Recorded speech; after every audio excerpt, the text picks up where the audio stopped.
What's going on, everybody, and welcome to the XP Podcast, episode 19 for this here first week of August 2022. I'm one of your hosts, Mike Z.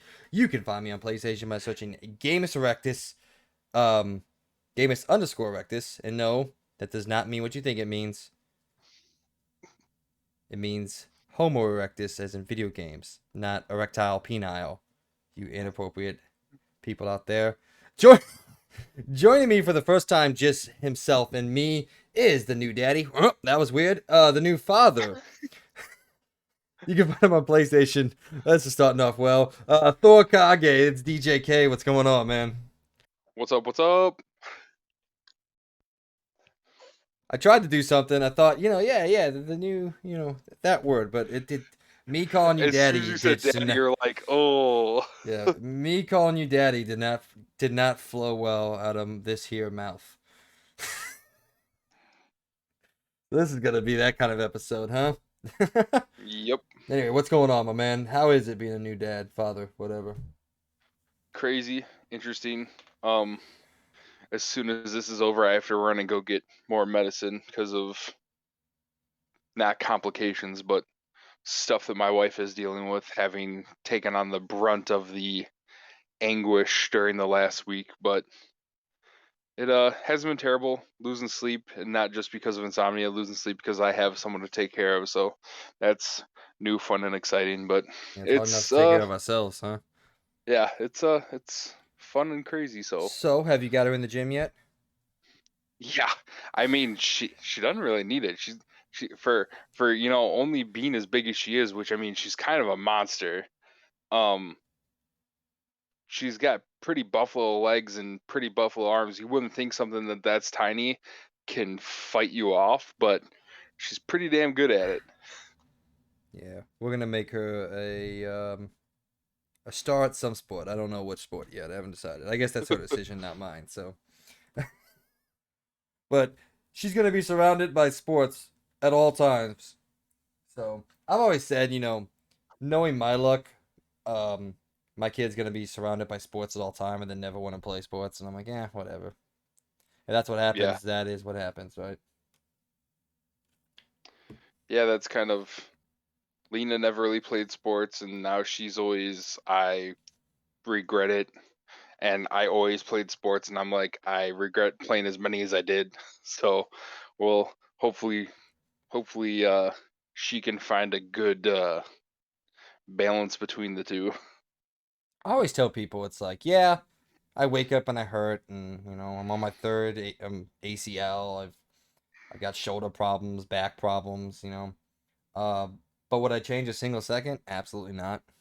I was like, it's how I know you. It's how I know Worthy. It's how I know most of my friends. It's football made me who I am today. Now, if you know me, maybe that's a good thing. Maybe that's a bad thing. I don't know, but I credit a lot of how I live my life and my different aspects of me. I pretty much credit with football, so and different sports. So, but Yeah, yes, it's been a little. my body It's hurts. been kind of funny. Like after this last, week and now going on week and a half, like Lena's in a decent amount of pain. Um, like body recovery wise, and she's like, how do you do this every day? I was like, I've been doing it for 15 to 20 years now, just constant pain. So you get over it after a while. And she's like, you are insane. I was like, yes, I know. Man, if she thinks you're insane, she should deal with the fucking one, the only Worthy Morgan, who Yeah, that dude walking around with bone chips and ankle bone on separates his bone and ankle. He's like, I fucking I can't play. I can't go to the hospital because I can't play football. Then I'm like, you have a broken ankle. yeah. You should not be playing. I don't know. You you shouldn't be walking around with a cane before 30. It's like it's to the point where you pass like toughness and bravery, and you kind of just like, dude, you're not proving anything to anybody except that you don't want to walk in 5 years. Yeah. He still have ankle problems. Um, I Uh, think he did finally go and get something looked at. Um, well, that's crazy. just because it got to the point where he like legit couldn't like move that whole foot. So it like straight up locked in place, and he's like, "Yeah, I got to go get something done." And I think they literally like went in, pulverized a piece, or like sucked something out, and I think he's been doing good. He's got 4 kids that he's got to play around with and Yeah. play sports with and games with now. So Well, that was one of the reasons why I kind of stopped playing when I did. It's like after I got injured, one, it's hard to come back from an injury sometimes, and it's like, man, I've had concussions, I've had separated shoulders, now I've had broken ankles, now I blew out my knee. I kind of want to be able to play with my children when I get older. yeah, The crux of that joke is I still don't have children, and I'm older now. So, ladies and gentlemen, let's get into today's show. If you're new to the XP podcast, we start every single episode with, well, I guess technically we start it with an introduction, but then we go right into the question of the week. And this week we're doing something a little different. We got a big news week for you, so we are going to combine this week's question of the week with the segment that we call POTS, also known as Point of the Show. So this is going to be a elongated question of the week, even though sometimes they can go pretty long. But this is the question POTS of the week. I don't know if that name played well, but here it is. So, Mr. DJ Thorkage K, what are your favorite video game soundtracks? And the way I wanted to do this is you said originally you wanted to do a top 3. I don't necessarily know if I can narrow it down to a top 3 right here as we sit, but I did just want to kind of talk about what soundtracks mean to us as gamers and some of the ones that are memorable to us from, I guess, our early video game times, and then also some of the ones that we honestly think are like stationary, not stationary, like I don't know. I don't know what I'm trying to say. Just revolutionary. not revolutionary, because it's like I don't know if any video game soundtrack is revolutionary to music. Like, there can be ones that are No, ridiculously good, but like I guess I'm trying to say like ones that stick in our minds to this day and we still have. Like, for example, I have some video game soundtracks on vinyl. I would say those have some sort of meaning to me, you know? yeah. Then let's just sit back and we'll talk about some video game soundtracks for a bit. So, where did you want to start us off at? Because I Oh already have a boy. starting off point. Um, I guess I'll start with kind of where the question came from. Um, Me and my wife sat up here this last, well, now, yeah, it was last weekend.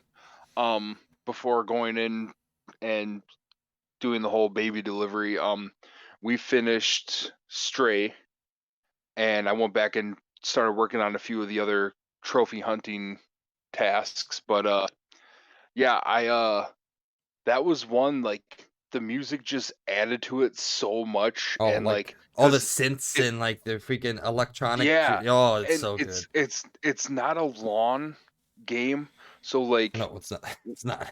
when you can add to a game with just that, and like my wife cannot stand synth sounds, and like whenever like if I'm in control of the aux cord when we're going on a trip, she like it's a please can you turn off Daft Punk, um like, or any like Skrillex or anything techno or anything with any like overly synth. Like there's sometimes where she's like, okay, we've heard this Floyd song 200 times, I don't want to hear it another 200.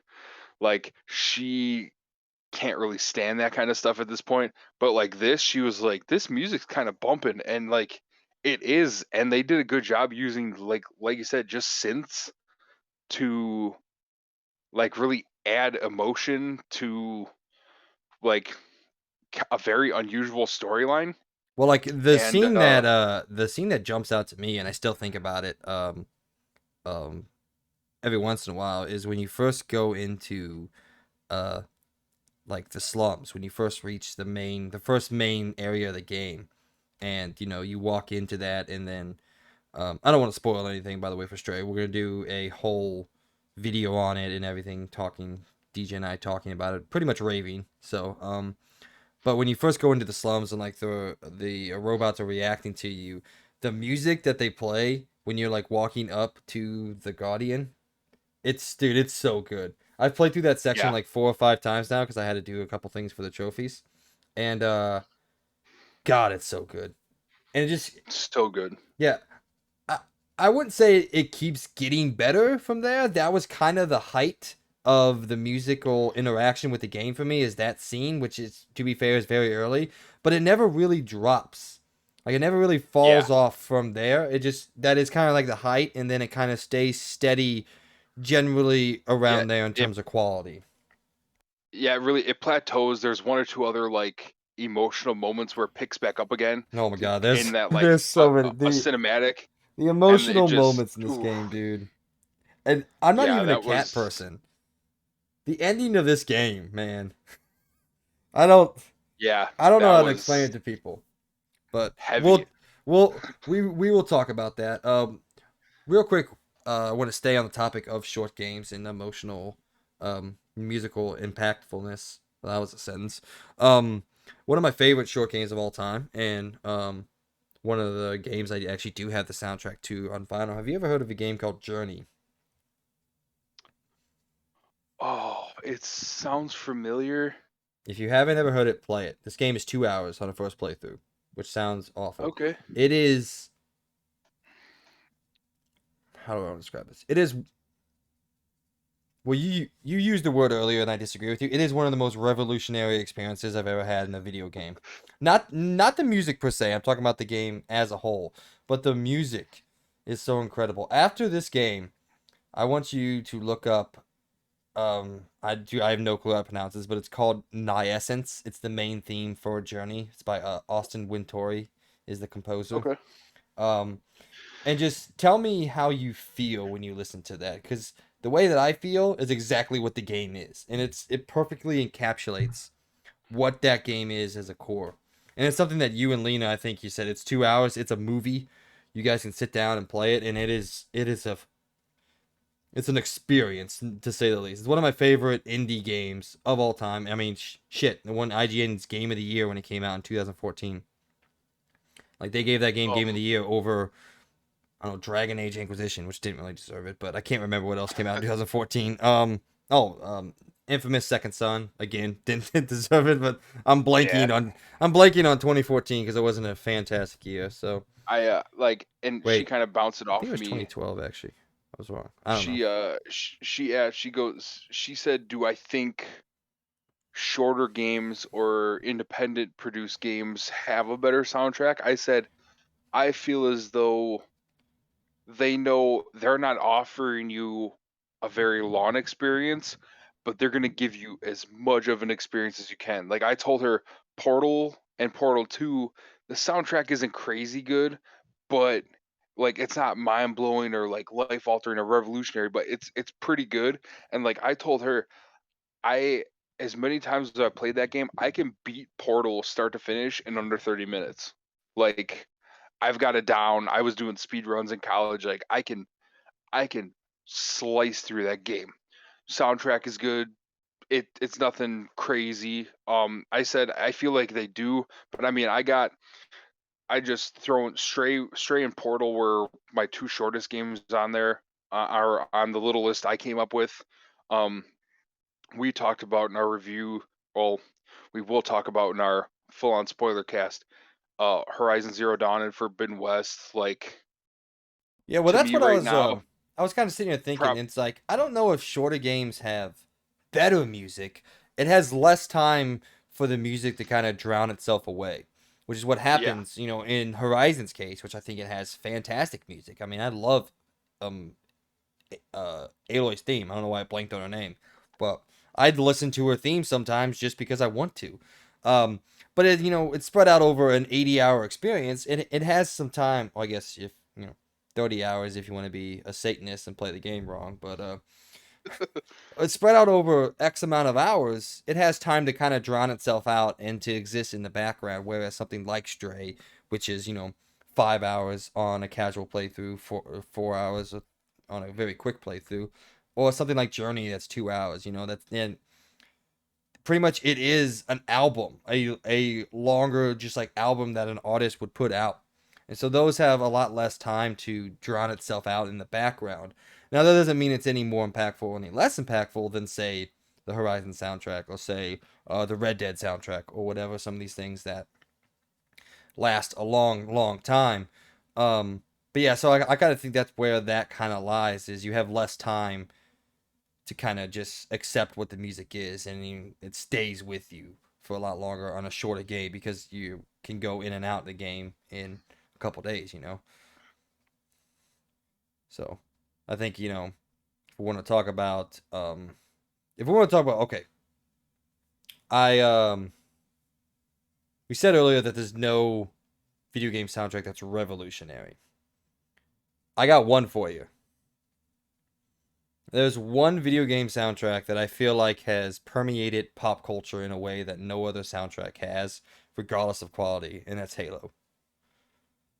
Oh, for sure. I mean, I, I the there was Halo there theme was is I one or still two get answers I was waiting for you to say, and I knew yeah. one of them would be Halo. I mean, I still get TikToks of people singing the Halo, in the bathroom and all that, and that Yeah, is one of those that has obviously broken through pop culture, or something like Super Mario, or some of the older ones that have broken through the barrier that is a video game in the rest of the world.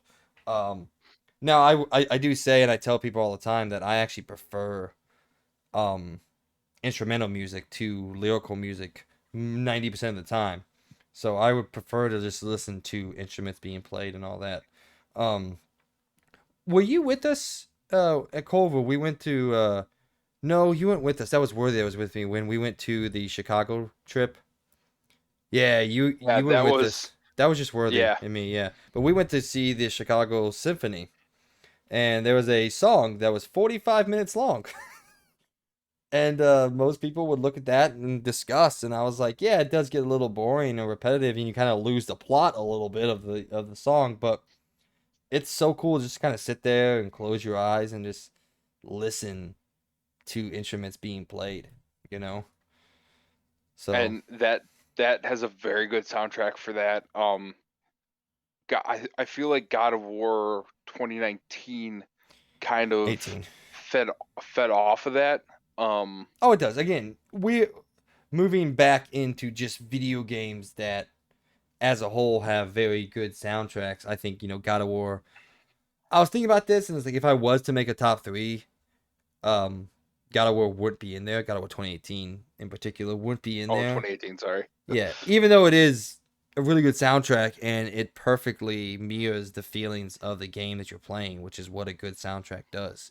That's what I've always said about movies in general. The score should only heighten the emotions that are behind that the scene is trying to elicit. So, for example, if something sad is happening, a good score will do nothing but heighten that. And it won't even distract you. You won't even realize it's doing it. That's what the best scores do, especially in film. They hide behind what's happening and you feel more emotion because excuse me.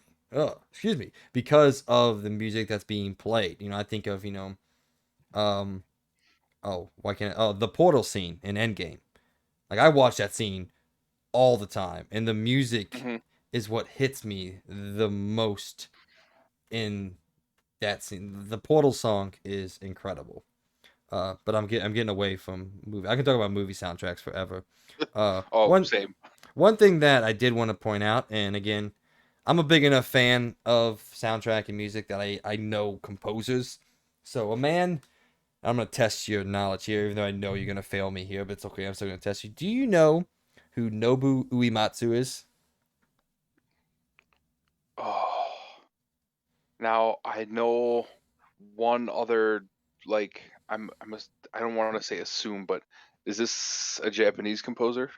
Okay, well, you could assume that his name Oh, is Nobu yeah. I just Uematsu. because there is another Japanese. He's a composer. He's an artist. He's done a bunch of stuff for Kanye, a few things for Kid Cudi. He's an over the top um artist, and he's a great composer. I don't think that's his name. That's why I didn't want to like assume like yeah I know who that is because it's this guy, but the name sounds familiar, but I'm not entirely sure. He is the man that until recently, in the past couple entries, has composed every single soundtrack for Final Fantasy. Oh, And okay. if we're making a list of greatest soundtracks of all time, if I was going to put a list on there, if anybody makes a list of greatest soundtracks in video games and doesn't have Final Fantasy on there, then they're just wrong. Like, I'm sorry, I understand everyone has their own opinions, but I'm gonna make a blanket ass statement here, which I normally hate making blanket statements here. If you're gonna sit back and try to make a list of best video game soundtracks and don't put any of the Final Fantasies, especially, you know, fucking 3 up until 10 when he stopped making it full time, and he didn't even make 10 full time. He shared writing credits with that, but still, then you're just wrong. I'm sorry, like you're just not right. Because if I was to make a list again, Final Fantasy would probably be number one. Which Final Fantasy? I don't know. There's six. There's seven. I don't love eight as much, even though eight has one of the best songs on there. But I mean, shit. Go out and listen to One Winged Angel from Final Fantasy VII, and then come back and tell me that you're not hyped as shit. Because that is the soundtrack for the final.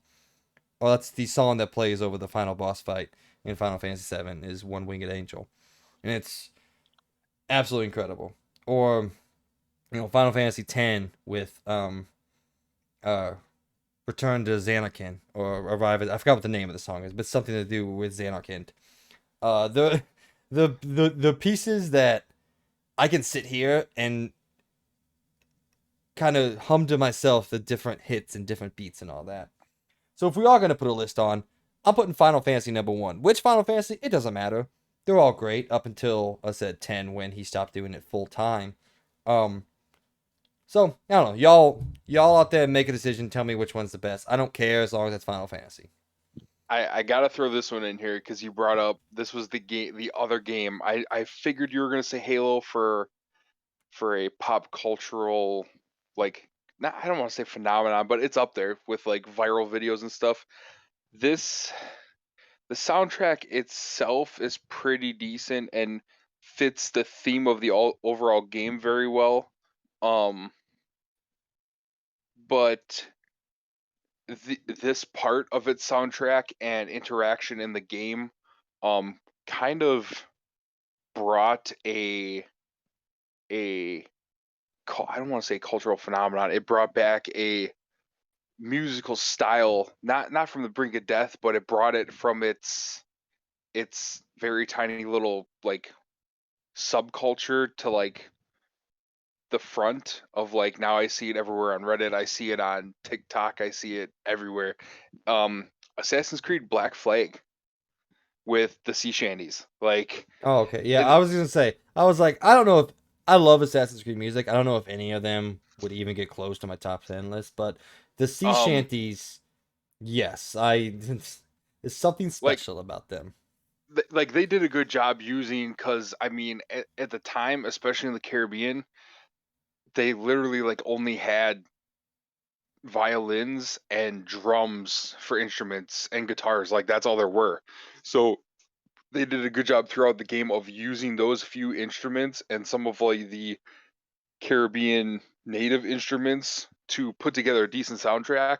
But then you get, you're out on the ocean, you hear a crewmate playing a violin here and there, you hear the crashing of the waves, and then the whole crew just starts singing a sea shanty, and it made it like, because you get to a point in the game you can fast travel, but like if you were just trying to kill time, you go, instead of fast traveling halfway across the map, I'm gonna take my time, I'm gonna listen to some sea shanties, kick back and just kind of enjoy it, just because, like, I mean, there's people probably playing landlocked that have never seen the ocean. Like that's probably as close as they're getting. So like to hear something like that and them to do it so accurately was kind of awesome.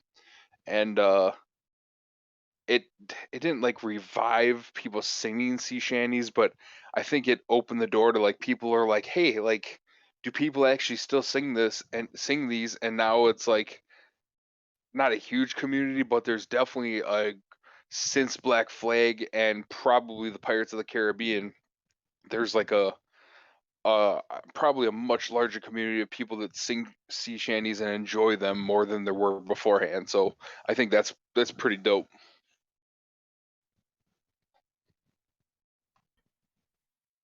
What's up? You kind of cut out there. Oh, I just like that. I feel like sea shanties really made not a huge comeback, but like Well, I got that. Yeah, no, yeah. Maybe you stopped talking and it just was like a hard yeah, cut and it kind of took me off guard. So, um, yeah, I don't know if I credit. Oh, sorry, credit. I sound like a 5-year-old there. Um, credit Assassin's Creed 4 as bringing back sea shanties, which is a very difficult word to say, especially if you have a lisp like me, because that was back in shit 2014. Oh, 2014. Yeah, that was a game that came out in 2014. I couldn't remember those earlier. Yeah, so yep. Journey. Well, now that I'm thinking about it, fucking did Journey not come out in 2014? I'm thinking I'm wrong. Maybe hold on. Journey PS3. Uh, yep, totally wrong. Came out in 2012, so I'm stupid. Okay, cool. Uh, whatever. Still a great game. You should go and buy it. You can get it on your PS4. Um, really easy. It shouldn't be expensive at all. I would recommend you taking a night and go ahead and playing that. But yeah, anyway, I think 2014 is a little early to really make an impact, especially in like TikTok culture. But it definitely, yeah, maybe possibly opened it up to a wider audience. If I'm even making sense over here, I don't know if I am or not. But um, another one that I want to point out, and clearly my bias towards Japanese composers and Japanese video games as a whole is coming out right here. I think Persona 5 easily has one of the best soundtracks of all time. I would put that in a top 5 for me, video game soundtracks of singular games. Just go listen to um the intro. It's called Wake Up, Get Out There. It's the intro song to Persona 5, the original one. In the Royal version, they actually changed it, which is a little annoying. But Wake Up, Get Out There. It is one of the coolest songs. And you want to talk about some diversity. I'm about to read you the different elements that make up this soundtrack. Are you ready? So, in this soundtrack, there are pieces that, in terms of genres, can be considered funk, jazz, opera, pop, 8-bit, and rock. All make appearances, and in one song in particular, they technically make an appearance in that one song. All of them. Oh, jeez. Dude, Like I Persona might 5 is have to go and listen to that. That sounds awesome. Persona 5 is fucking wild. The game itself and the music itself. Yeah, Wake Up, Get Out There. Write it down, listen to it when we get done here. It is phenomenal. And that's something that I think I've always been a fan of, especially like I like animes, but I don't love animes like Logan or like a lot of other people out there. I like some of them, but man, they can have some bangers of soundtracks, especially like opening title scrolls. Like man, Cowboy Bebop was still to this day one of the coolest songs I've ever seen. Accompany a TV show. Naruto's got some bangers too. Through because we're just rewatching. I'm watching Boruto now. I've been late at night. I'll rewatch the OG Naruto series and like because some of those, which is kind of cool too. It's not like American shows where it's like, this is our show, deal with it. Like, Okay, first of all, fuck um, off. Gargoyles has a banger of an yeah, opening. And so yeah. does Yu-Gi-Oh, let's be honest. And obviously there's Pokemon. You want to talk about breaking through pop culture. The Pokemon Oh, intro, dude, is like it may be the number one, even though that's not a video game, obviously that's a TV show, but I'll throw Yu-Gi-Oh out there, man. Yu-Gi-Oh's I mean, especially the OG seasons. Oh man, that Yu-Gi-Oh intro. most people you can say I want to be the very best, and they'll And yeah, go they'll like they'll no know what one it ever is. was. Yeah. Like they know immediately. I would honestly like to do like like an IRL challenge of like finish this song, and I would find it very difficult to believe that anybody in the entire world can't finish those lyrics, short of like like I don't know some dude that's in a wheelchair that hasn't listened or seen anything in 50 years. Like I feel Yeah, bad for that guy obviously, but I think that's the only explanation or the only reasoning people would have for not knowing what that song is. Something that I wanted to, I thought about maybe a couple minutes ago. It doesn't really matter, but non instrumental soundtracks that have an impact on the game as a whole as a play, because like we've been talking a lot about things that are breaking through pop culture, things that have done all this, and that's not really a great measurement of a soundtrack. A great measurement of a soundtrack is, does it heighten the individual experience of the game that you're playing? And I think one soundtrack in particular that's not really focused on the instrumentals, that heightens the game as a whole, and especially heightens setting and place, Grand Theft Auto Vice City.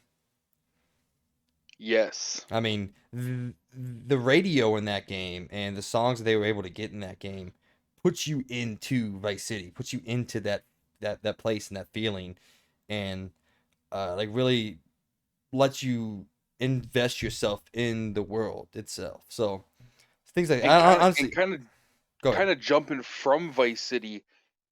I don't remember. San Andreas kind of was okay, but I mean, like it was an R&B Vice rap City, pop Grand thing. Theft Auto 4, Grand Theft Auto 5 gave you such a selection that you could kind of like you could fit, especially with 5, you could fit your character, you make yourself as a character, you can fit how like your everyday personality. Like there's songs that I heard on there that are on my everyday playlist. Like I got a funk song, it's Flashlight by Bootsy Collins and Parliament.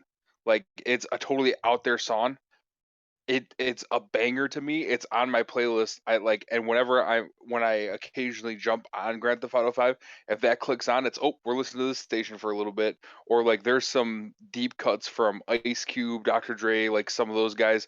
There's some deep cuts from Outkast, like Vice City especially, but then a little bit it came back in 4, and it definitely is there in 5. Like you're saying, like it can change the whole tone of the game. And like they didn't go out and like, I mean, they had to go out and get the licensing to like do this, but they get such a soundtrack together for you to just hear at random. And it's like, and you got like when they captured like the call-in show responses, like they did such a good job at making you feel like you're just in the car and whatever's on the radio is on the radio, and you can change it and you can flip through channels. Like what you're saying with, it doesn't always just have to be the instrumentals going in the background. Like they've done a hell of a job, like grabbing such a eclectic. You got funk radio, you got electronic, you got classic rock, there's a country station, there's R&B, there's hardcore hip hop, there's new age hip hop. Like there's such an array of music in Grand Theft Auto for you to listen to, that's like takes that sort of thing to a whole new level, and it's awesome. Yeah, I'm sitting here trying to think about other things we can talk about. We've talked about, some of the smaller games, some of the bigger games. One thing we haven't talked about though is like overworld songs. Songs that play in the background as you're exploring a big world, something akin to Horizon. Even though I don't think any of Horizon's overworld songs really have a place in what we're talking about. I can't really come up Um, as I'm sitting here thinking, maybe something like Skyrim that has kind of like it does have an overworld song that plays, not all the time, but I mean when it does play, I mean it just invites adventure. Like, I remember climbing the 1,000 steps, which funny story, actually was 1,000 steps too, so someone counted it. But like, that those are kind of light melodies that play as you're exploring Skyrim and as you're walking around the world really just lend itself to what the game is trying to inspire, is a sense of discovery and exploration. And that's kind of what we're talking about here, is the best video game soundtracks um replicate, mirror, whatever word you want to say, what the game is trying to be, what the game is trying to do. Um and it says a, just like films heightens the experience. Sorry, go ahead. another good one for that is Destiny 2, because they could just have, like when you're overworld running towards a mission point, or cruising on your speeder towards something, or you're on the oh, I'm blanking on the name of like the satellite station, Oh, like the home I would have base. no clue. Oh, Um, Traveler. yeah, I do Like know. they give you it's a very light. It's there. It's reminiscent of Halo, obviously, because Halo made Bungie. Bungie's making this like or was. Um, like so you have that remnants, and it's like kind of like with Skyrim. It's always there, but it fades in and out.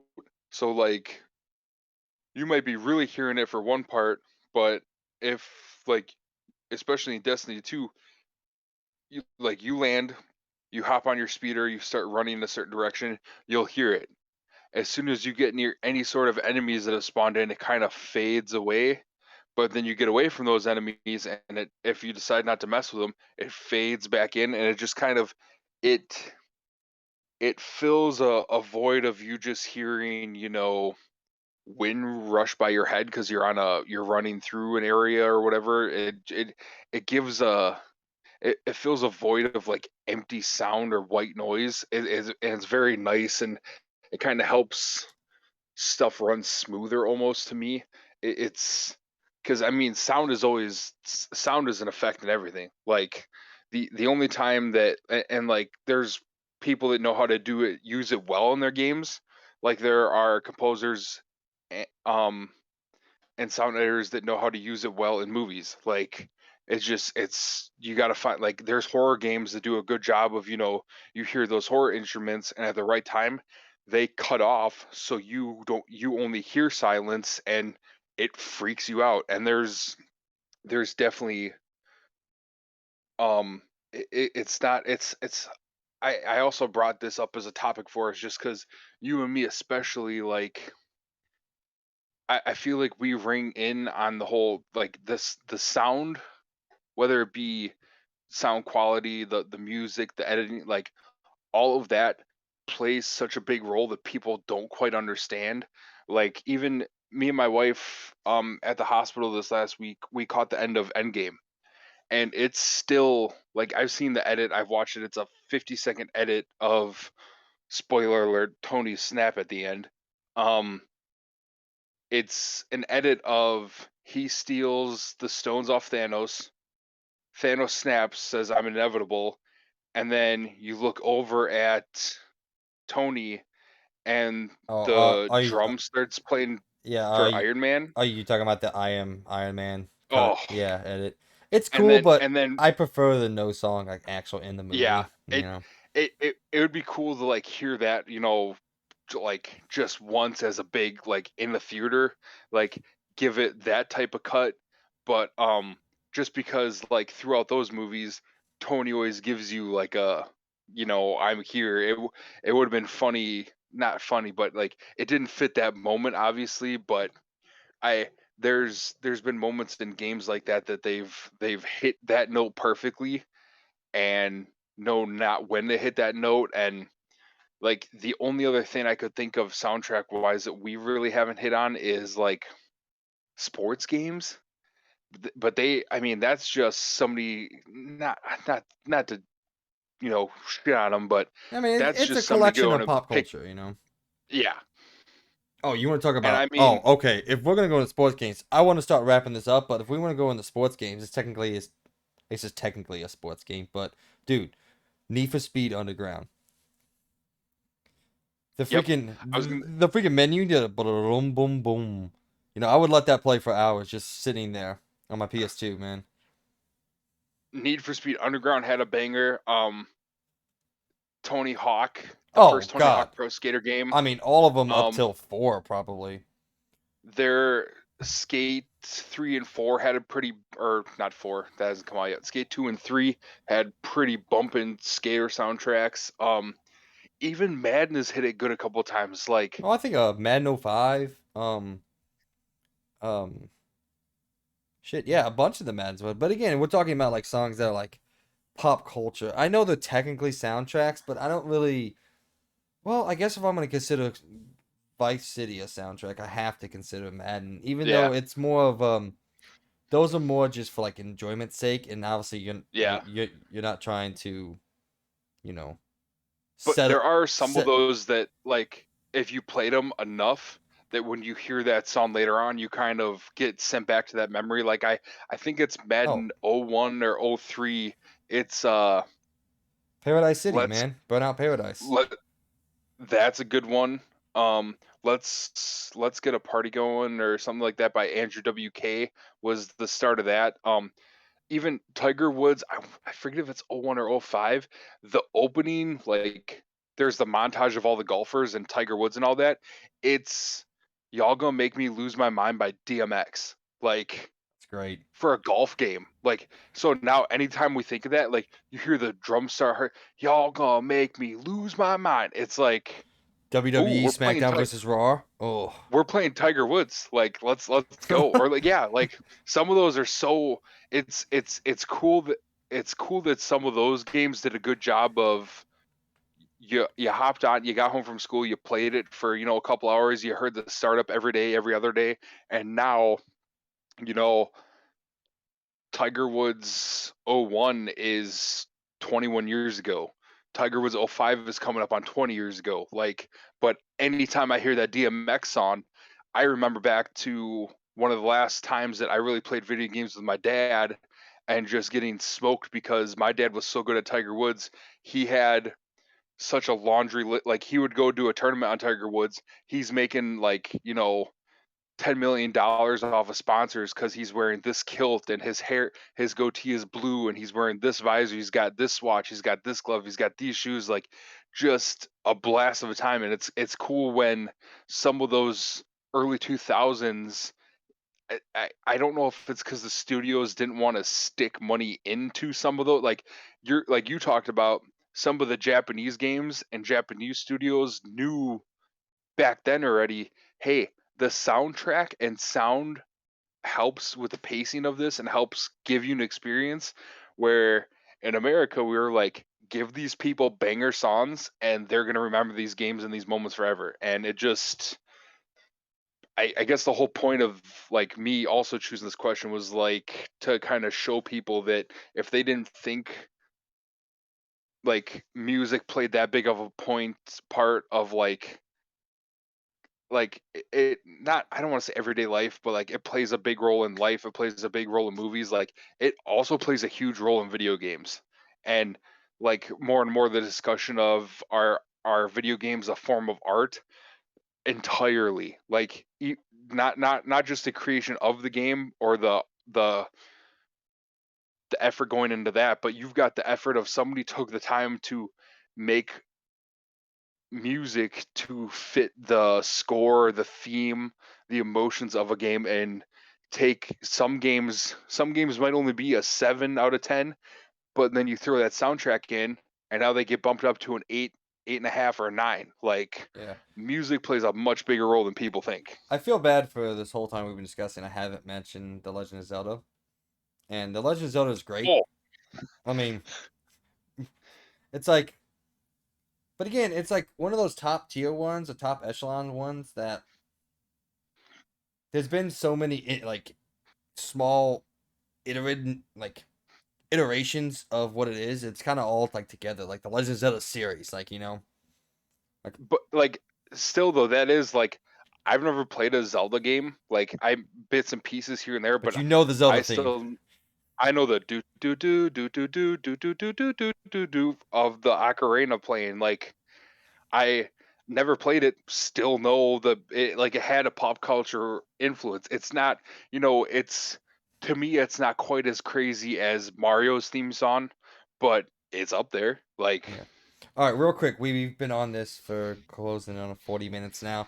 Before we roll off, I do have a chart here. If you're looking at the document, DJ, obviously listeners can't see the document, but so real quick, let's just throw out a very rough top five. Like this is not deeply thought out at all. I've thought about it a little bit here. We've been talking about how I want to order some of these, but I'm gonna just start at number one because it's easier. My number one soundtrack of all time is after I hit 18 wrong buttons is the Final Fantasy series.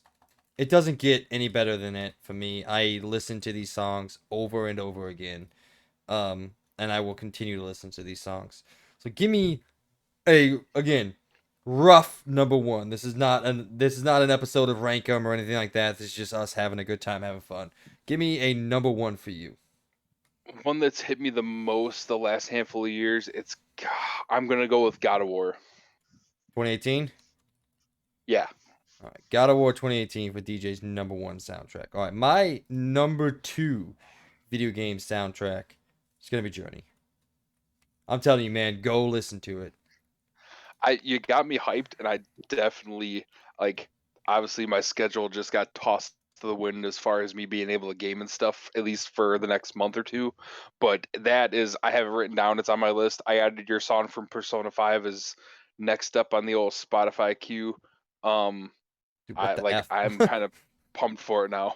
I'm sitting here. I don't know if you're watching me. I'm sitting here trying to make the numbers space right, and it's not working. So whatever. Fuck it. What's your number two?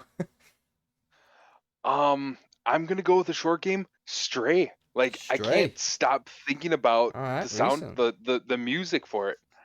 It is good. I don't know if it's in my top five of all time, but it is. All right, my number three, Persona 5.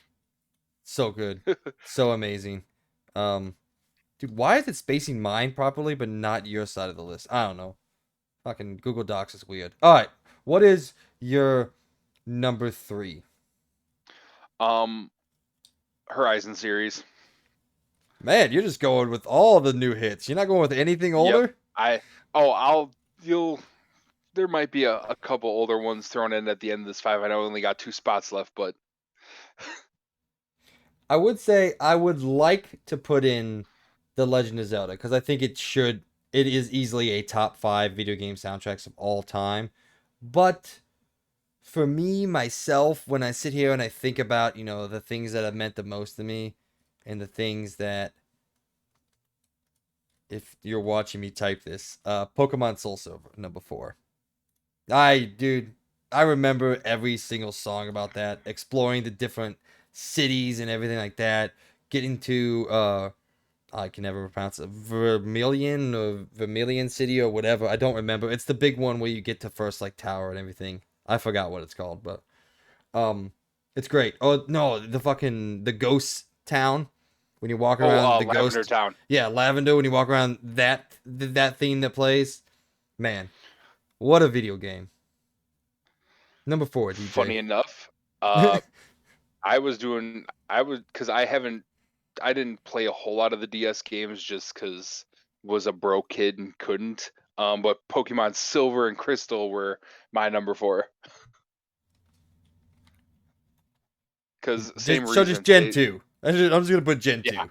yeah. Yeah. Gen two. That was it was it's still somewhat 8-bit, but it was they did a great job for it like Nintendo really doesn't go overboard on everything, and they did a good job of like changing emotion and tempo and what was going on around you. So definitely Gen two.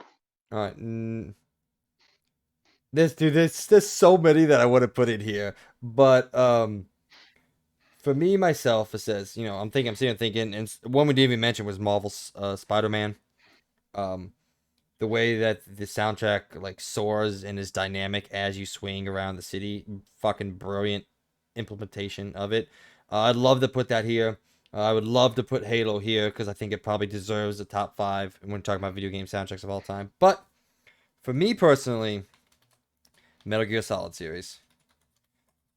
And I may have put that a little low. Maybe Pokemon and Metal Gear should probably be switched for me personally, but when I was just sitting here trying to think of something quick, I was like, man, Soul Silver was a beat, wasn't it? All right, so sir, number five, your final soundtrack. The Grand Theft Auto series, just because of what we talked about, how they used, not really a homegrown soundtrack per se. There is some of their own made, like in-house made music, but the way you can choose your music to set the mood is just still next level to me.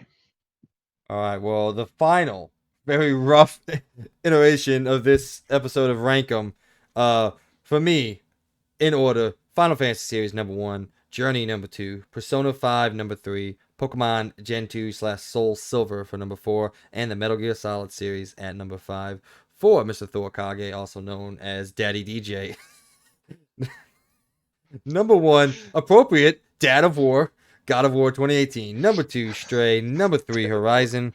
Number four, Pokemon Gen 2, also known as Silver and Crystal. Well, technically Gold is in there too. And then number five, Grand Theft Yeah. Auto series. When do you have one that you want to shout out um as like your favorite? Because I know we talked about Oh Vice City. man. Which one's your favorite? Let me put you on the spot here.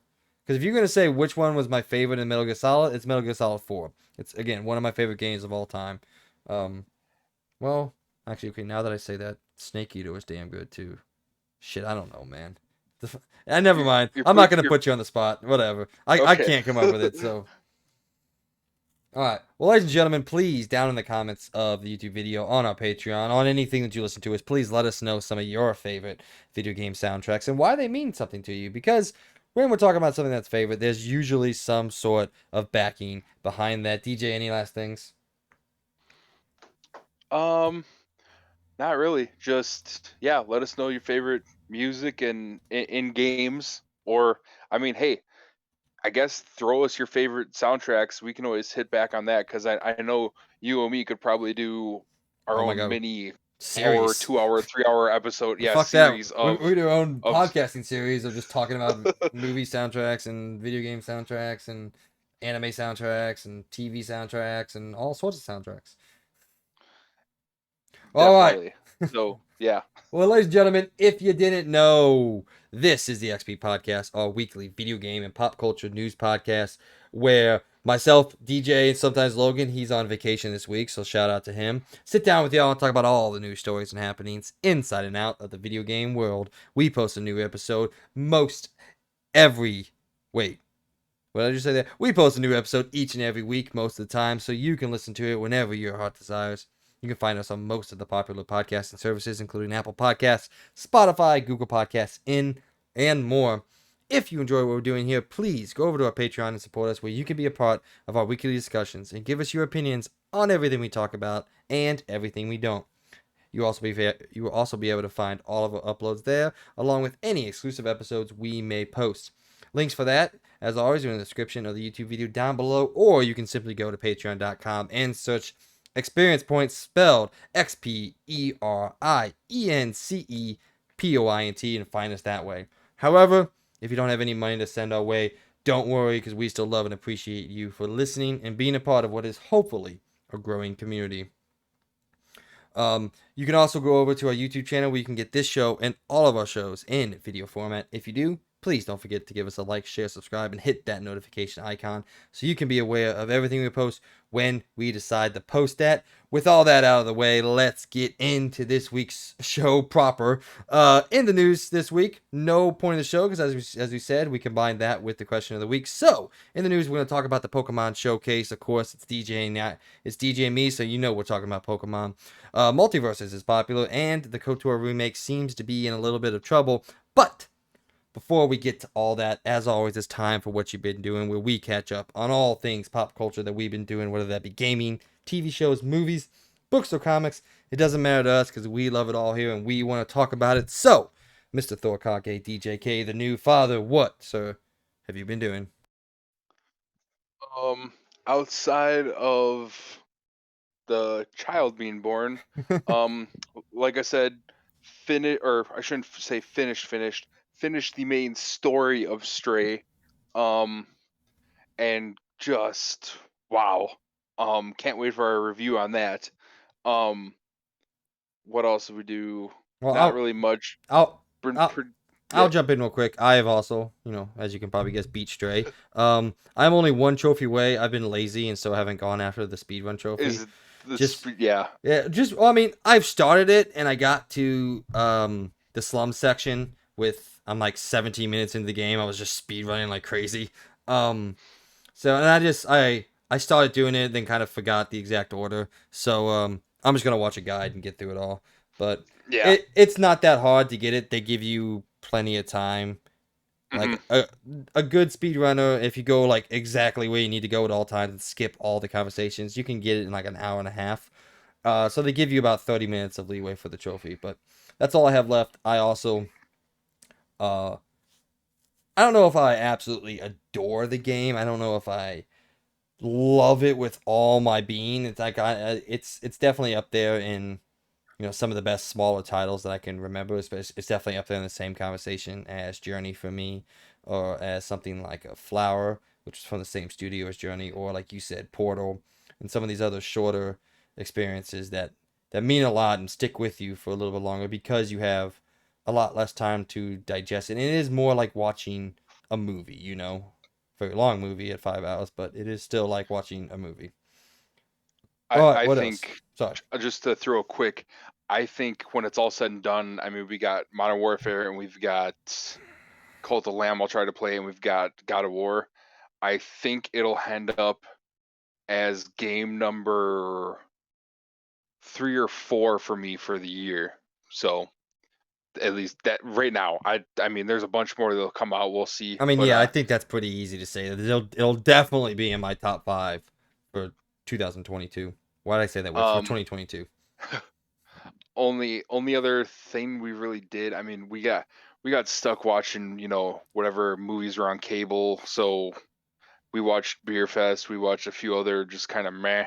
Oh God, We Beer did. Fest. That's a Yeah. movie, isn't it?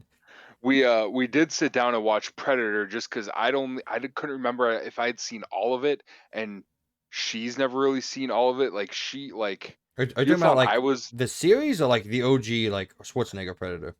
like Schwarzenegger Predator. Oh, okay, okay, Like okay.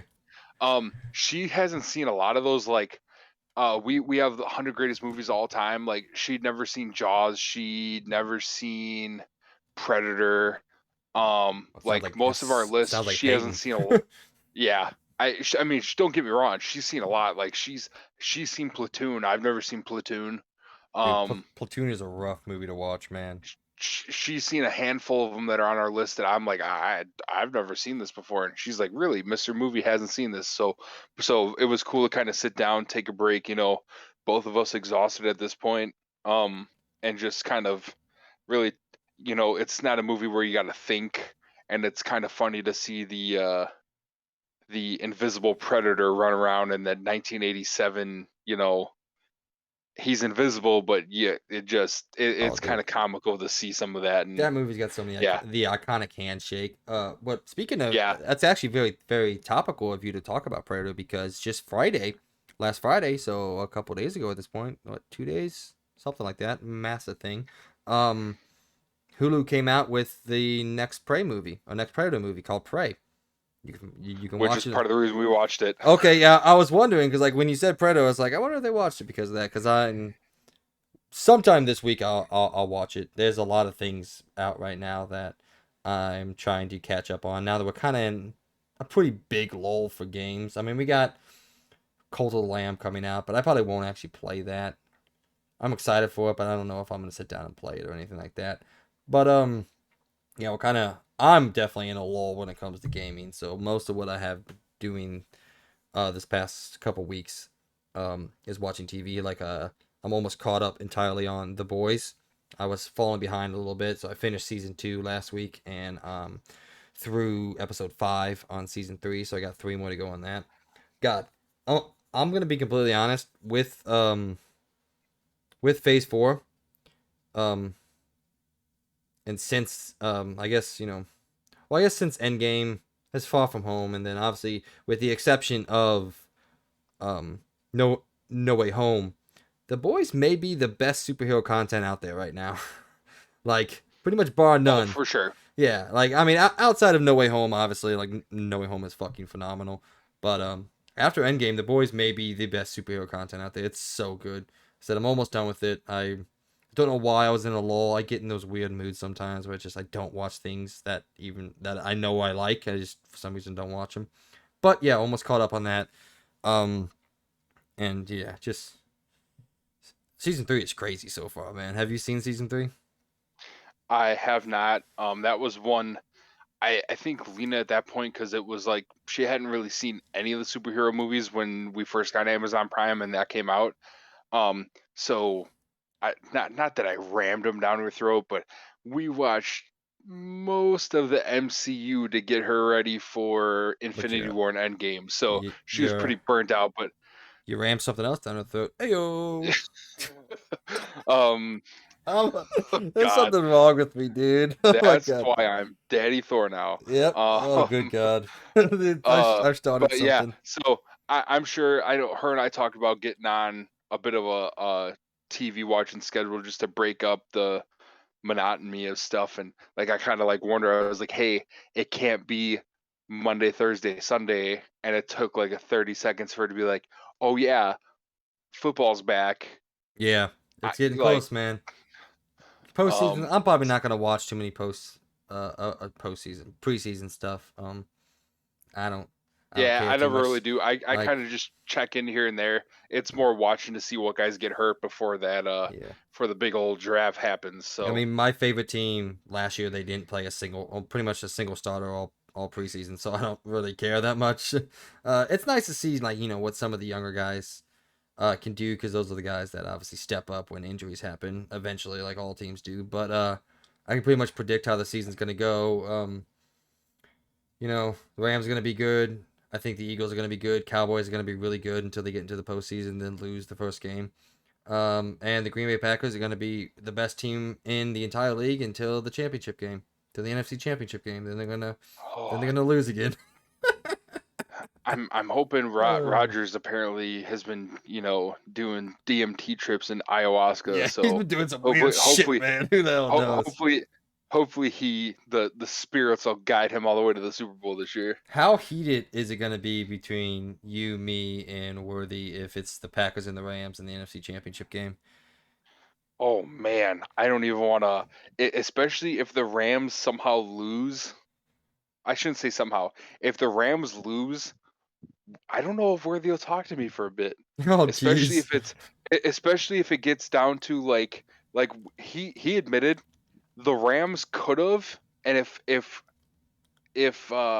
Cincinnati's O line was anything but hot garbage, the Rams should have lost the Super Bowl Oh yeah, on the last play. they did not play all that great in the Super Bowl, but Yeah, like we talked about off obviously not on this show, but we talked about it before. It was something magical to watch a singular individual by whose name is Aaron Donald stick his foot in the sand, and he literally did the Gandalf thing: is you shall not pass, and yeah, nobody got through this fucking human being, and it was one of the few instances I can remember in my lifetime where a singular player in the football game decided the outcome, which doesn't happen ever really. Even on like the it Tom Brady great games or something like that, where he's making a it comeback, it's still the receivers, it's still the offensive line, still everything doing this.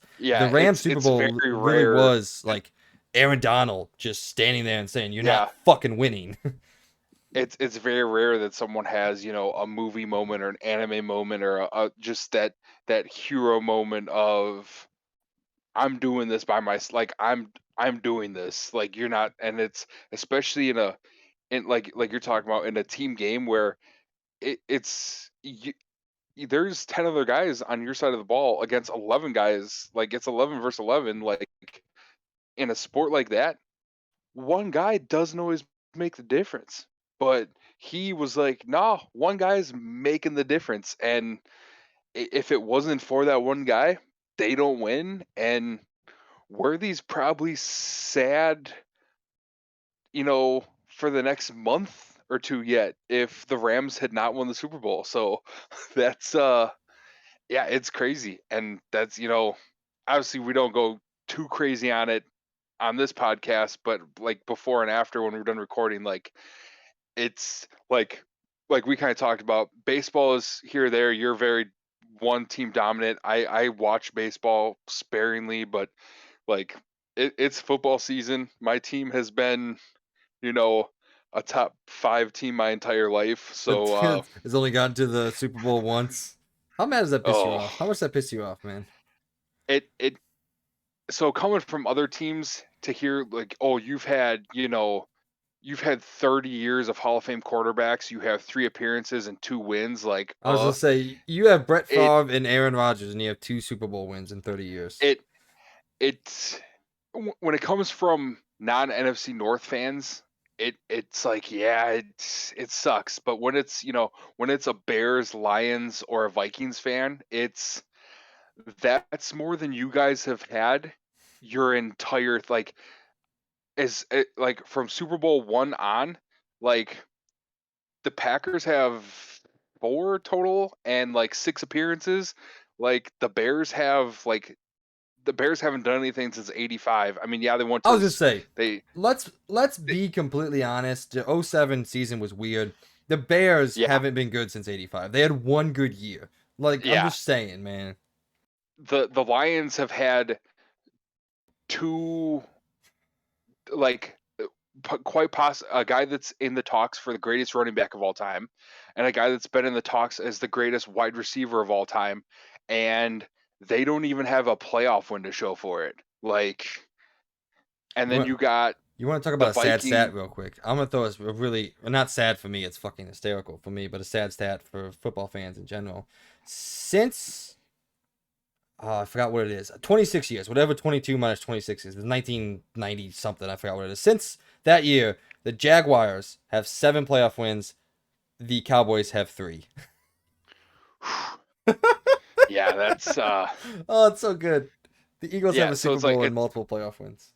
it's hearing shit talking like some of those, and like you being a big Eagles fan, like I know Cowboy fans are the biggest shit talkers, and it's fun to hear that like the meme that's been going around that like QB sneak. since 1996 the Dallas Cowboys have 0 rings and J Lo has 6. Like, Yeah. It's so easy to make fun of the Cowboys because the fans are so loud and so boisterous, and they haven't done shit in the NFL in years. Like, it's so easy. Anyway, all right. Well, let's get off sports. We can talk about sports anytime, all the time. So, what else have you been doing? Have you seen anything else? You said you watched the Predator movie. um, just because of our weird, crazy sleep schedule right now, and the kind of need to a parent to be, there isn't a need for one of us to be alive. It's just that anxiety of there's a new life in the house for less than a week now. So it's like Well, I think one you of meant us, sleeping. You better both be alive. well, yeah, sleeping, sorry.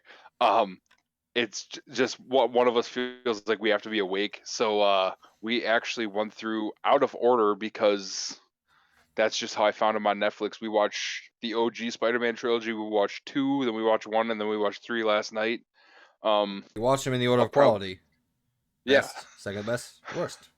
Um, and then she got, that's how I put Lena to sleep last night. Is she started asking me questions about, because she's a diehard Toby fan. Um, and she enjoyed the shit out of No Way Home. So then I was just filling the gaps for her. I'm sure within the next week or two, because our weekends are probably going to be. We had some a car incident happened, and I got to replace a few tires and all this mishmash. But we'll probably be watching a few of those and probably checking a few more movies off this 100 greatest movies of all time list. So yeah, other than that, just Hey, nothing much after really. the show, So go ahead and send me that list because I want to check off things and see what Peyton's watching and all that. Because Peyton's a lot like okay. Lena and doesn't watch good movies. So all right, is there anything else I've watched? Let's see. Oh, we watched a new you know me, I'm a big romance guy. I love rom coms and I love just romantic movies in general. We watched a new Netflix movie called Purple Hearts. Don't know if you've seen it on there or anything like that. It came out last week, I Um. think. Okay. Yeah. Because the shuffle of stuff I seen that came out, I was like, oh shit, because Uncharted is on Netflix, and I was like, oh okay, was not expecting that. So I believe I did see Purple Hearts too, because we I know went Lena likes that through. stuff, and I'm pretty sure you're not Oh, as much of a fan I'll as watch. I am, but you like them. I'll watch a rom com. Rom coms, the Well, okay, well, even if there's no com part, I was gonna say if it's yeah. just Purple Hearts is I, there. There's no calm to it. It's just romance. I'll watch a sad romantic movie. It don't bother me. But honestly, I thought it was pretty darn good. I really enjoyed it. I like Sophia Carson. I have a little bit of a crush on her. So the male lead I know nothing about. I don't even remember the dude's name, but which is maybe bringing out a little bit of bias in the fact that I remember the female lead's name, not the male lead's name. But hey, I'm a male that likes females, so what are you gonna do? Cancel me? I dare you. Um, but yeah, so that one was pretty good. What, dude? I saw something else. Oh yeah. Okay, so I forgot to tell you. This is I maybe I did. No, we didn't have an episode till then. Yeah. So last Saturday, Peyton left for training for a whole week, and I gave her the whole day. Right. I said, let's go see a movie. I want to do that. You get to pick whatever. Don't care. We get to go eat wherever we want, wherever you want to eat. I pretty much said you get to do whatever you do, and I'll just be along for the ride. So I let her pick the movie, and out of all the options that she had of good movies, there was a new animated Super Dog Friends movie. I don't remember what it's called, but the one based off crypto. Um, DC Super Pets or yeah, whatever. DC Super Pets. I was fairly interested in that. Wanted to go see that. Nope came out. I know she wants to go see that. Elvis, she wanted to go see that. I would be okay. I'm not super excited, but I would be okay with watching that. There were multiple different options. Guess what movie this fucking woman made me sit through?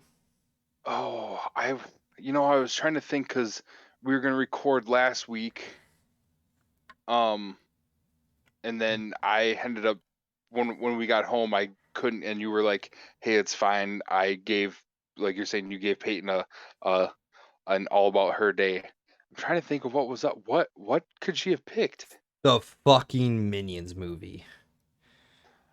Oh, that's right. That's still in theaters. That God. is. All the dude, because like I did the whole thing where I was kind of like being obnoxious. I didn't go in when she bought the tickets, and I covered my eyes when we were like walking into the theater. So I was like, it's just fully surprised, fully expecting she would pick something that she knew I had at least a passing or marginalized interest in. Um, and she picks the one of the few animated series that I actually hate. I hate the Minions and everything about. The first Despicable Me, fine, it's whatever. Don't like any of the other ones. Don't like the first Minions. I don't like these little fuckers. I don't find them funny at all. So when Universal scrolled up, I was like, oh, okay, it's the Elvis movie. I'm pretty sure they made it. And then fucking Minions comes on. I just glared at her. I was like, you gotta be kidding me. You picked the one thing that you knew I hated. And for the next hour and 27 minutes, I sat there and chuckled maybe twice. It was I know this is a very unpopular opinion. I've seen the Rotten Tomato score, I've seen the Medic score. Audiences love this movie. Critics think this movie is great. I fucking hated this movie. 1 out of 5 for me. I just I don't like these little fuckers, man. I don't like them. Oh, I know it's an unpopular opinion, but I was so mad at It's her. it's funny that you mentioned that because when Lena, I told her just go get sleep. You've been sleeping like shit. Just go try to get some sleep because of some stuff she's got going on with her recovery. Um, so it was just me and the baby out in the living room, and I put on Despicable Me just because I haven't watched it in a hot minute. I was like, yeah, why not? Um, Did you like it? and like you're saying, I'm trying to think if I see number three. I have not seen the first Minions movie. It was good enough to me. It wasn't it to me it wasn't this needs a whole franchise. Now granted, I felt like that about Shrek and Shrek 2. Shrek and Shrek 2 are awesome. And now there's, a 3 forever ever after or whatever, and I think there might even be a 5. After Shrek 2, I don't care. Minions 1 or not Minions, Despicable Me 1 pretty decent, kind of a few laughs in there. Despicable Me 2, if I remember right, a couple laughs. I don't think I've seen 3, and I'm sure I'll end up watching them. I'm sure, it's one of those. I grew up on movies. Lena was like out on a fishing boat and doing stuff outside, and I was just, here, watch this. So like, I'll get to show Mike. I'm gonna do my darndest to keep her away from Frozen because I do not want to listen to Let It Go a billion times. So I'm gonna try to Dude, stray her show her away from that. Moana. But I'll listen to kids sing Moana songs till oh yeah, Kingdom Come. I love that movie so much. but yeah, like I get the appeal for little kids. They're yellow, they're funny, they all wear overalls, they talk and babble, they love bananas. Like, um, my sister, I lost a bet to my sister a handful of years ago. I think it was Despicable Me 2 or maybe 3, or it might have even been the first Minions movie to come out. So I had to go buy us both a Build-A-Bear. I don't really care. And this is right before they started doing Pokemon one. So I was like, well, I don't want a bear. Like, so I did a Minion, and I don't remember if I gave him Minion noises or if I gave him Chewbacca noises. One of the two. I don't remember exactly what I did. Rocket But one would be funny. so I think somewhere either in one of our rooms full of random shit right now, there might be a minion that makes Chewbacca growling sounds when you push its hand. So, but yeah, they're to me they're kind of take it or leave it. Um, but you know, Oh, and then duh, fucking idiots over here. We've been playing Multiverses. oh duh, yeah. Duh. I was gonna mention that because the other night I was waiting for you to hop on, and that's what the night you went and saw that. I didn't really So, play any more with Finn the Human, but I did play with Jake the dog, and might be my go-to right now. We'll see. so, what do we think? Logan's obviously not here. I can talk about him more with it next weekend. But I personally, I think this game's great. I actually really love this game. I don't have really any complaints from a beta from coming at it as it is a beta. It technically is not even fully launched yet. Um, I know there's a lot of scuff to be called a beta of the game like this. It is essentially the full game, or is the full game, but they call it a beta Uh, because they don't want it ready yet. But I I really don't have many complaints with this. We're talking week 1, week 2. You know, Other than I would like to see more maps because there's a few maps that like there's some maps that you and me both love. I think the Steven Universe map is oh, it's baller. so The good, Rick and dude. Morty map, the Rick and Morty map, The Batcave's is annoying. awesome. Yeah. I hate the steam that Um, shows up in the Batcave. I hate the Batcave. I'm not a huge fan of. I think it's a Scooby Doo inside the haunted house. That one can get kind of oh. There's what else? There's But like the one thing I Adventure Time want map is pretty good. Like one thing I want to say, like obviously I don't want to talk bad about him. He's not here to defend himself, but Logan does complain about like the map sizes and all that, and he compares it to Smash Brothers, and I'm like, dude, that's not fair. Smash Brothers is 20 years deep in its series. Like this is week 2 of the game 20 existing. years 20 years deep, and you know three no four incarnations, Yeah. and has I think if you get all the DLC has like an 80 character roster Yeah, like it's like now so much and stuff to pull and from. the beta has what 10, and now I'm looking at the I don't know if this was leaked or if it was semi announced list, um No, nothing's but been I mean announced yet outside of Rick and Morty for characters, but I have seen the leak. okay Obviously, you showed me the leak, so but so like I saw it before you showed it to you. But yeah, rattling some of these off. I mean, you got Joker, Marvin Martian, Raven. You from Lord of the Rings. You got Gandalf, Legolas, maybe Aragorn, maybe a Hobbit, possibly a few Harry Potter characters. Fred Flintstone, Johnny Bravo, the only Mad one, the only Max. one I care about it being real is Samurai Jack, dude. Samurai Jack better be in this fucking game, Yes. dude. Um, they show Godzilla and King Kong. Honestly, that night I played solo because you were out. I played against Iron Giant twice, and I hate it's a Iron Giant. it's bullshit to have a giant character. That's my only real knock, other than a few of the map sizes. Not so much the map sizes, it's just the layout of them. Um, the giant characters are stupid. Now, also after that, I see Neo from the Matrix, a couple of Mortal Kombat characters.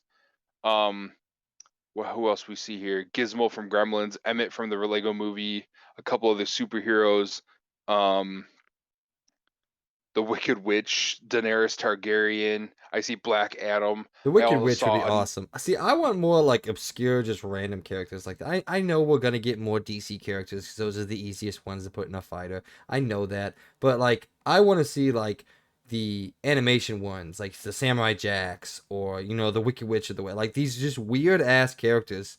Put them all in this oh, game. that was There's some of the other ones.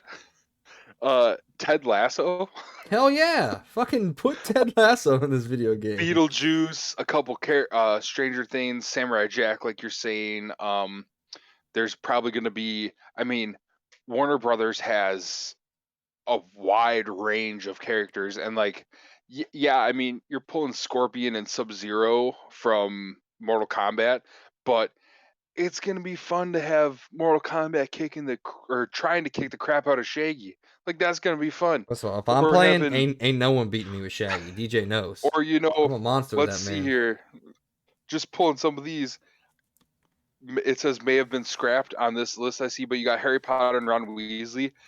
I want to see Ron Weasley have the shit kicked out of him by Mad Max while also trying to fight off Neo, while also trying to fight off Rick with a portal gun. Like like um And dude, like we haven't even mentioned Harry Potter characters. yeah, like Like we it get there's such a Dumbledore in here. cool Yeah. there's such a cool stretch of characters, and like Smash Bros has laid the foundation for it, because I like you said, Logan will he's going to compare it to that. Obviously there's been a handful of other fight games, just like I talked about last episode or 2 episodes ago, where you've got Mario Party. Since then there's been other party games, but like nobody remembers Pac-Man Fever, um which is all Bandai Namco ones. Have you ever heard of Crash Bash? Yeah, of course I have. Crash Bash is Okay, awesome. so Crash Bash is awesome.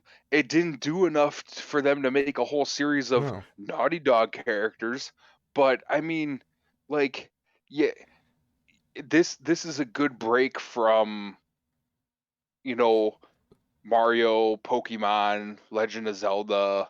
I mean, granted, they've got Steve for Minecraft, they've got Solid Snake, they've got Metroid Prime, they got Samus, they've got Bro, that such a plethora of characters can we in get the Smash Bros. Animaniacs in this game?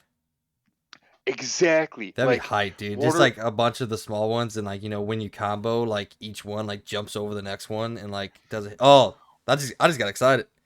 or like they set the precedent, like I talked about when we first played, where like Tom and Jerry are together, and it's not quite like using ice climbers in Super Smash Bros, but it's a little bit like having a secondary character. Like you could do that with Animaniacs, and like you could throw some of their shows that start like Pinky and the Brain is just like a side piece that was with Animaniacs. So like you could have the three Animaniacs fighting in a pack, and then once in a while, here jumps in Pinky and the Brain for like a special or a combo move or something. Or you can elaborate with other like we only have Jake the Dog and Finn the Human right now from I mean, we Adventure Time. got we can get Here's the turtles in here from TMNT. Warner Brothers yeah, owns them. you, Here's a you could stretch, throw dude. Check this out. Harold and Kumar. that would be fun as Let's hell. put Just Harold have and Kumar. The Conjuring. We could put Annabelle in this game. That's what I'm see, like saying. there's so many, There's so many like cool things Warner that could Brothers happen. owns Yeah. so many property, and like I don't they probably won't allow them to. I think they own the distribution rights in America for Dragon Ball. I doubt we'll see, No, we're not gonna see Dragon Ball. But like just because Dragon Ball has their own fighting games, but there's like the I Mask. mean, They own the rights to the Mask. You can put like the that would be characters. cool to see. Yeah. Um, There's so many things that they I'm could trying, do that they're not going to do. but like they have such, like if this goes good, and it already seems to be going rather decent. Like I said, minus a few tweaks. Do we need Godzilla, Iron Giant, and King Kong? Probably not. So you Maybe say make Godzilla and King Kong. They don't own that. yeah, Well, but I think they own the. I think part of this is the licensing yeah, I mean and obviously, yeah. distribution. Um, so who knows, but like it only like We get for Yogi. the for We get this. Yogi Bear in this bitch. Yeah, see, and like they own. See, now I'm trying to think. The They Flintstones. well, they have, so Fred Flintstone is on here. That's a Hanna-Barbera, which I think they now own. Yeah, they So it's do. like you've I'm got looking at the list. So I'm looking at Warner you have Brothers franchises. They have Adult Swim, Cartoon Network, DC Comics, Hanna Barbera, how do you say that? New Line Cinema, Turner, Entertainment. Don't know what that is. And then Warner Brothers Interactive, Warner Brothers Pictures, Warner Brothers Television, and then Warner Brothers Japan. What the fuck is Turner? Turner's Tom and Jerry, Westworld, The Wizard of Oz. Oh, okay. So yeah, those things that we talked about. So Okay, so like you've got, and like some of these only have a few characters listed right now, and like we said, or like I said before, right now Adventure Time you have two characters. Adventure Time has like probably 4 to 5 main characters you can throw in. You got you got characters from regular show you can throw in. You've got characters from I mean we have Steven Universe, Samurai Jack's on there, Powerpuff Girls are on there. You could throw in I Kids Next Door might be a stretch. Maybe Ed and Eddie. Like there is such a plethora. yeah, it's Like like even digging into old they've said they're gonna have 30 characters, and we already have 4 DC characters. I don't want a third of this roster to be DC characters and all that stuff. Like no, I and want like this some of roster to be these super unique and like things that don't make sense together. Put them together. I mean, Smash Bros. Does and like that. Does Solid Snake fighting Cloud from Final Fantasy make sense? No, but who the fuck cares? It's awesome. now like some of these I don't care if Nubia and Raven are in there. Maybe Raven because you need like because they're trying to distribute their type of character, but like Joker's on the list I'm looking at. So we don't need Joker, Static dude. Shock, Black Adam, like some of those would be kind of cool, and I'm sure some of those are more just banking on the movies coming out. But and like we said too, right now they only have a skin or two per character. You can up the skin game, you can up Well, I'm sure they're some of going to. the That's going to be like, yeah, animations and stuff. And like right now, start out, with this 10 to 20 character thing when they do a full release, maybe bump it to like the 30 or so we see on this list, but then they have the option like who knows when the next Nintendo console is going to come out, but 2028. like um they like Smash Bros is just going to grow and grow. Like I want to say, let me Is it though? check quick. Because they're done with character releases. Like I don't know if Smash Bros is going to keep I going. I still hear rumors though here and there. I mean, Um maybe they'll bring new ones here, but in terms of like the DLC, like the stuff that people paid for, like it's done. oh, okay, is it all the way done now? Yeah, I wasn't entirely sure cuz I know I'd still hear stuff here and there. Okay, um Smash Bros Ultimate, which is Switch, has 89 playable characters. Like yeah. that's insane. There's no comparison yet because we're talking about two entirely different Yeah, sources of longevity and all that. but like if this really kicks off and like we said, there's like you got 89 characters and I think it's something like I want to say it's like 40 maps. This game is in Oh, beta, has 10 it's way characters more than and that. yeah, it's probably like almost 80 maps too. But like this game has well, I think it's 6 maps or something like that and right now 10 characters and they have the potential to do their own 40, 50, 60 maps and their own 80, 90, 100 plus characters. Not saying that this is going to kill Smash Bros, but it's going to become, I think, a fun alternative to Smash Bros.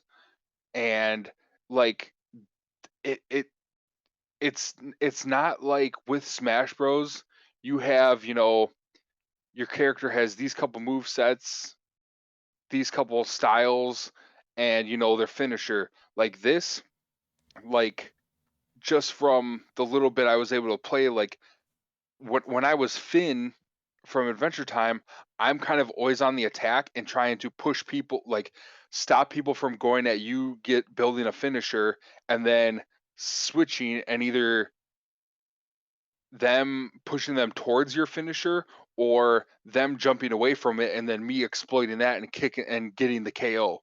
Whereas with Finn the dog, I was just tanking through, taking my shots, and I get my 2 KOs.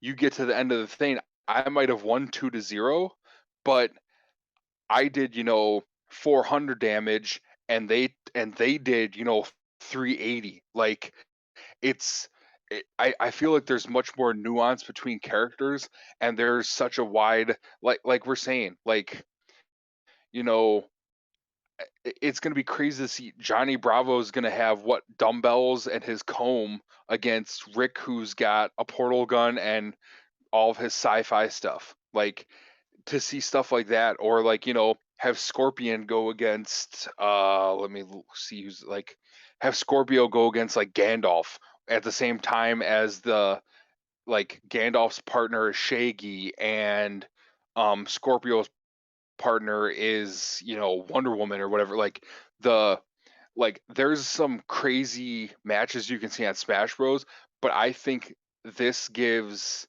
a much crazier, like, thing, like, aspect to it. And I think this also kind of revamped, like, I not it's hard to say because there are very humanistic, like, supposed to look like people, like, characters in Smash Bros.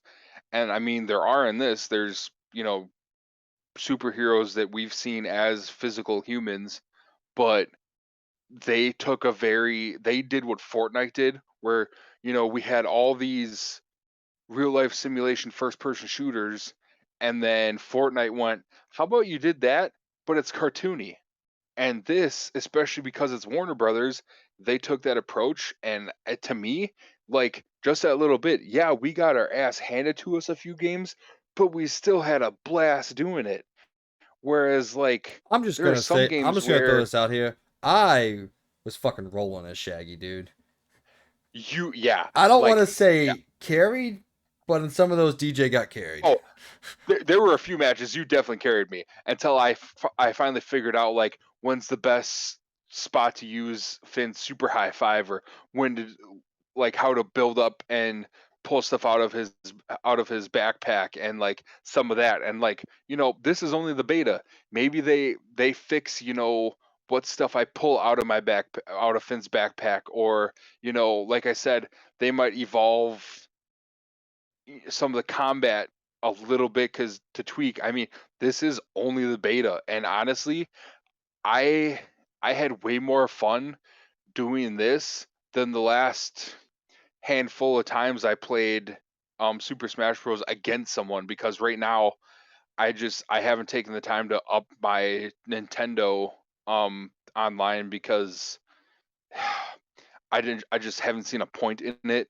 because I never have time to play stuff with my siblings anyway. So I was like, I'm not going to spend 35 for the year, um especially because on top of it, I wanted to play something in 64 and go back to playing some of the OG Nintendo, Super Nintendo, and they don't even have all their titles. Like, I know Microsoft and, like, PlayStation Plus just came out with and they're rolling out older titles. And yeah, they don't have every game they've ever made, but that's licensing stuff. Nintendo owns the rights to every game they've ever played, because they're like the first huge console after Atari. So it's like, give me all the games if you're gonna make me pay for that. Whereas, like, Lena sat up here after we beat Stray, and we went through. I showed her Multiverses. We played a bunch of Atari games. We played a couple other games, and just like, she saw this and she goes, "Oh, that looks like." She's seen Super Smash Bros. She's played it. She said this looks like it's much more of a blast to play than that. I mean, I don't know if I would go that far controversial. I love Smash Bros, but I Oh, do, I do too. yeah, especially with, as you were saying, the online and how just frankly unruly Nintendo's online suite is to navigate and do all these other things. I think this is a much easier way for friends to play together, and especially the team aspect of it. Um, but I do want to get going here, move on. We have some more multiverses stuff to talk about, so we can talk about it more here in a little bit. So I do want to close out what you've been doing, if you're okay with that. Do you say yeah? Yep. Okay, like a noise came through. I saw it register, but I didn't understand Sorry. what the noise was. So, ladies and gentlemen, that was what you've been doing. A long version of what you've been doing. I actually left one thing out, but that's because I want to save it for Logan next week that I've been doing. It's a surprise for him. So, Logan, if you listen to it, Pucker up them butt cheeks, son. A surprise is coming. Oh my god. um. All right. So, like I said, that's what you've been doing. Please let us know down in the comments and on our Patreon, anywhere you're listening to this show, what you guys have been doing, what you've been enjoying, anything you've seen that you want us to see. How are you enjoying Multiverses? How are you enjoying what else has come out? I don't know. How are you enjoying Multiverses? So we're gonna move on now to Around the Point, our news segment, and starting off with none, the only, whatever I'm trying to say. It's Pokemon. There was a showcase this week. DJ and I have both watched it. We've talked about it a little bit off stream. Before we get into any sort of random ass discussion that I'm sure we're gonna have, I want you to answer a simple question for me in one sentence, DJ. After Okay. this Pokemon showcase, are you more excited for Scarlet and Violet or less excited? Or did this literally do nothing for you? Um, it's not that it did nothing. It's that there was good and bad, and it just kind of balanced out the scale. So it I'll say it made me slightly more hyped, but not like, I mean, in the past, some of these I've jumped from like a 3 out of 5 to like a 4.5 or a 5 out of 5. This put me from, I think last I said a 3.5. I would have to be real nitpicky, and this put me at like a 3.6 to 3.8. Like, it didn't move me a full up to a 4 or a 4.5. It, like I said, it moved a little bit, but there were some drawbacks that I will get into in this little bit. That it's like, it was just very like, what are we doing, guys? Like, it seemed a little bit 2 steps forward, 1 step back, and it was not annoying. I don't want to call it a hindrance, but it just, part of the showcase was a bit of a letdown. And I mean, I uh I don't want to say there was high hopes, but it's Nintendo, it's Pokemon. Like we've talked about, they do enough to sell a bunch of copies. They don't do anything to try to revolutionize it every time they release one of these. So yeah. Um, to put it bluntly, this essentially did nothing for me. Um, there are some questions that I have about some of the mechanics that they showed that leave me wondering more about the marketing and how they're talking about this game as opposed to how it's going to play. If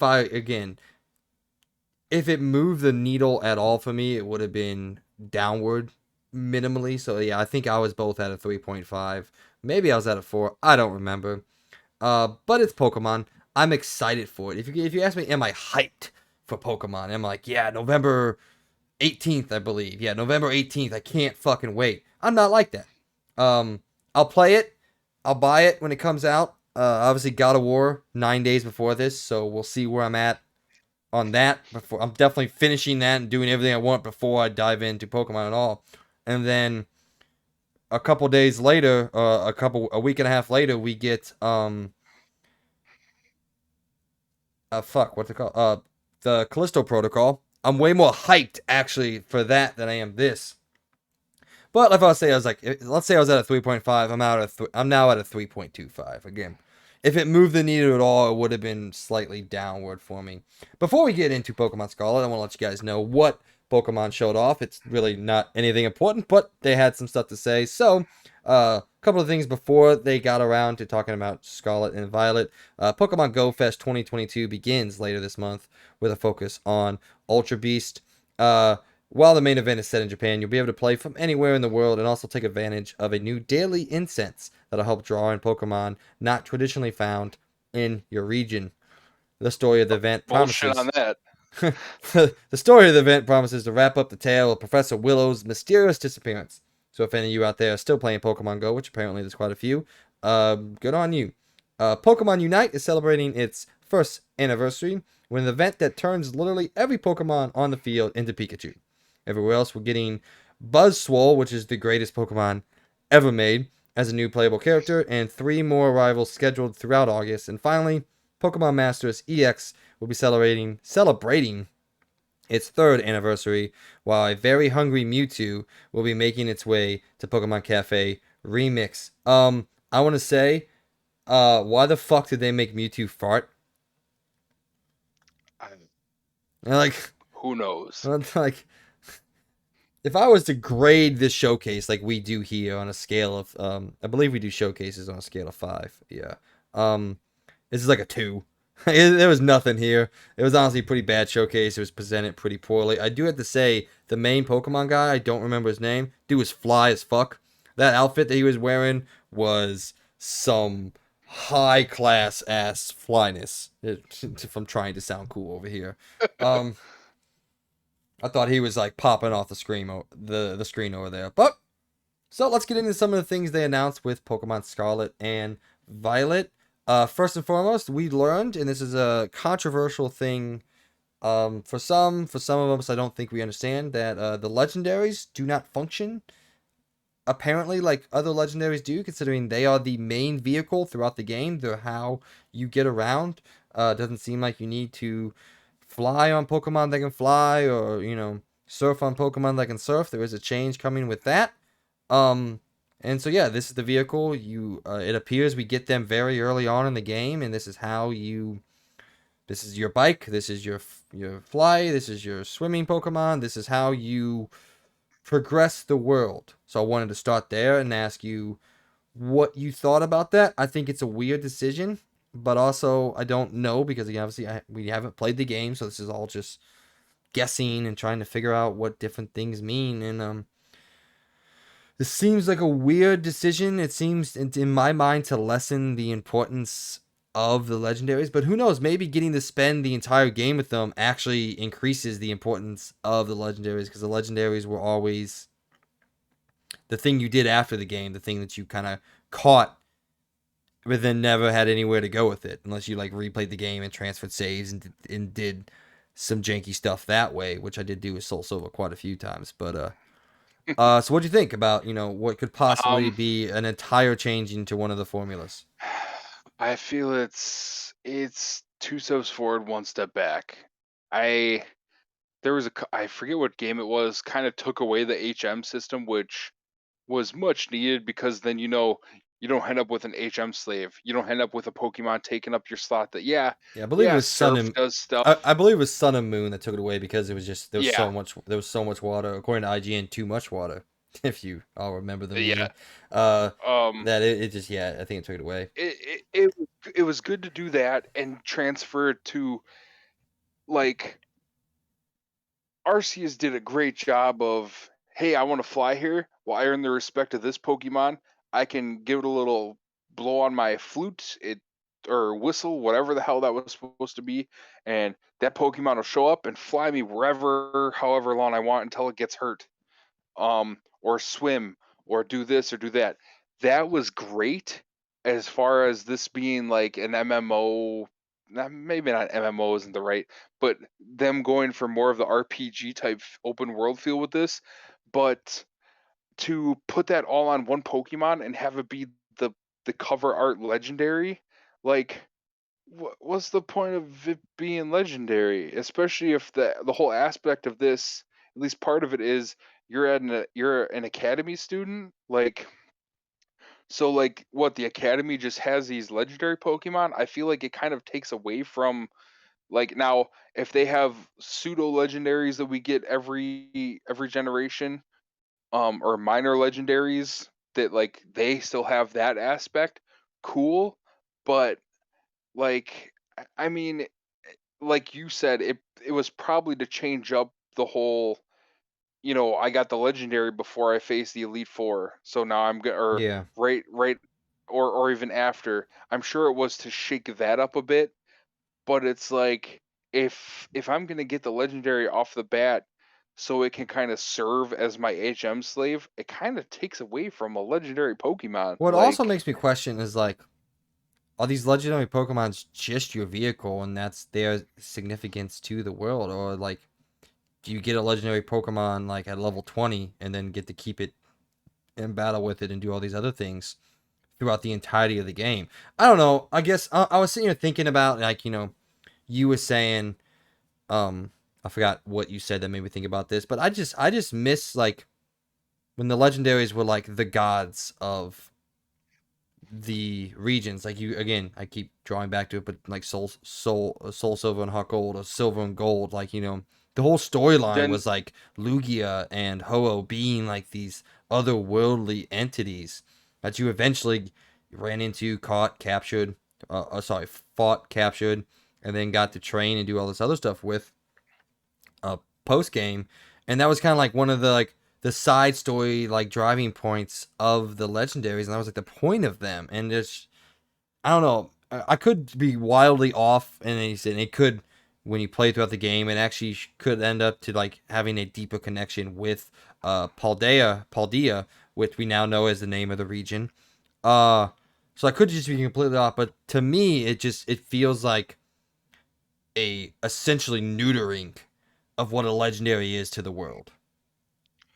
and it also kind of, after seeing that and seeing that, because they kind of painted it like we're saying in the picture, that you're getting this thing like in the tutorial phase of the game, Yeah, it seems like like super or the early. story setup. Like, so to me, it's almost like these aren't necessarily legendary, that they are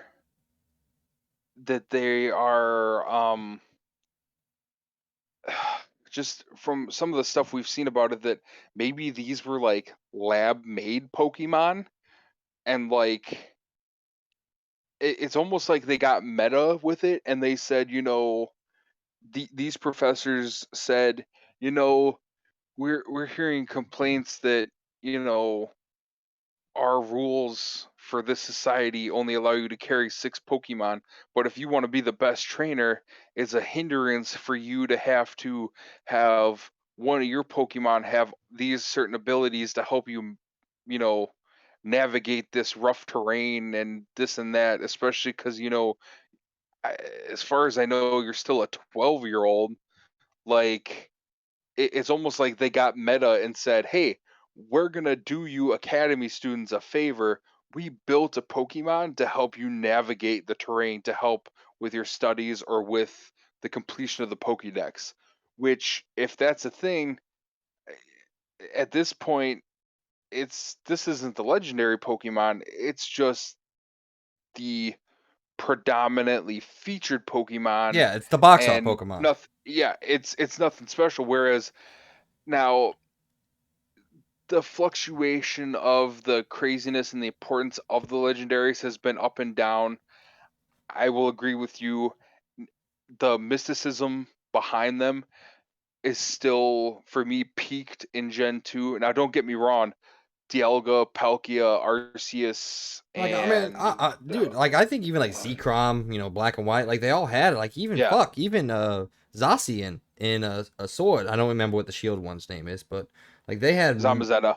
Zamazenta. Thank you. They had a lot of mystery and mystique around them, and their importance to the world was like mystalized if that's a word. But like the people living in the region and around the world were like, yeah, this thing is like some magical entity, And when you finally got to meet them and see them again, battle them, capture them, it was like a big moment, a big thing. And it's like, well, where's that going to come from in this game? And maybe that's me holding on to the past because that's what I love about Pokemon. Like, I love the structure of Pokemon. I love what they do in the different ways they mix up essentially the same story, and that's me being very um hypocritical to my other thought processes on different series, but that's just the way I think about Pokemon. It's the way I want it to stay. And I don't know, this one just, came out of left field for me, and I was like, so like you're saying, what is the importance of the legendaries, the things that the entire region is supposed to reside around and represent? What is their significance in this story? Now, maybe we're totally off base, and it's actually like hugely important. Like maybe the Academy is something that was inspired by the existence of these legendaries, and this legendary creature like picks out different people. Like maybe you're the first one that it trusts, and like that's this huge thing that you are like the quote unquote chosen one, that this legendary, like Coredion and Maradion, however you say their names, you are the first one that really it partnered with, and that means something significant in the storyline. We don't know all that yet, but just from an outsider's perspective, this seems like I said, a complete neutering of the box legendary as a whole. Yeah, it does seem. I mean, we'll get into some of these other aspects they showed, but it does, like you're saying, it does really seem to take the legs out from underneath there being a legendary, or at least take away from the gravity of like this isn't like Madden or the NBA games or the MLB game. Like this isn't like the sports games where the most popular Pokemon is on the cover, because obviously that could change from generation to generation. But like as far as the Pokemon outside of red, blue, green, yellow, and like fire red and leaf green, the box art Pokemon have become they're the legendaries for that game. They're the driving point for the narrative side, the story narrative of the game. Not the fill the Pokédex, be the best trainer side. They're the narrative driving point for like, yes, your main objective is get all for most of the games is get all 8 badges, become a powerful trainer, beat the Elite Four, but there's always been this narrative of Team Rocket or Team Magma, Team Aqua, Okay, Team. well, now that we're getting into the narrative aspects, I wanted to point out something else that they introduced, and that this idea that there were going to be three separate story arcs, one of them being the gym challenge and the way through uh, the general story that we know of Pokemon, the 8 gyms or however many gyms it is, Elite Four. That is one narrative arc, and they made a big ordeal about this, that it comes with three different arcs that you can tackle in any order, or um I can't think of what I'm trying to say.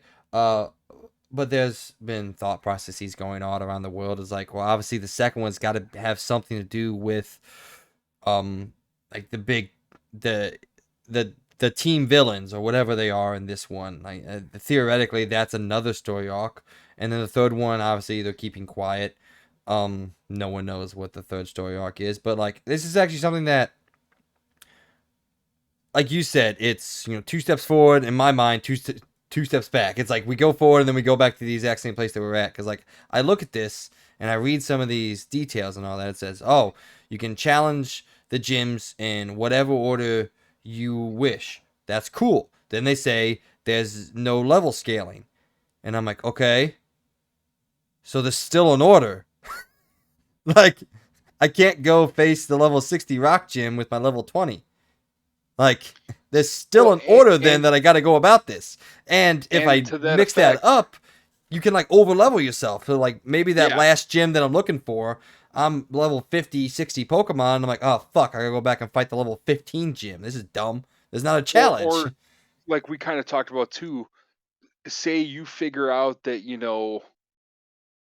because I'm assuming they're going to do the XP share off the bat. That's been kind of the theme the last 4 or 5 games. Now, if they do that, awesome, great. It takes a the excessive amount of grind you have to do, Well, especially and it because that, helps with like party diversity and all that. I can try out a yeah. lot of different Pokemon, which I like Um, doing. So um, but say that happens, okay, I'm gonna go catch the handful of Pokemon. Now they can also do what they've done in previous games where you don't got enough badges to control that Pokemon or that level.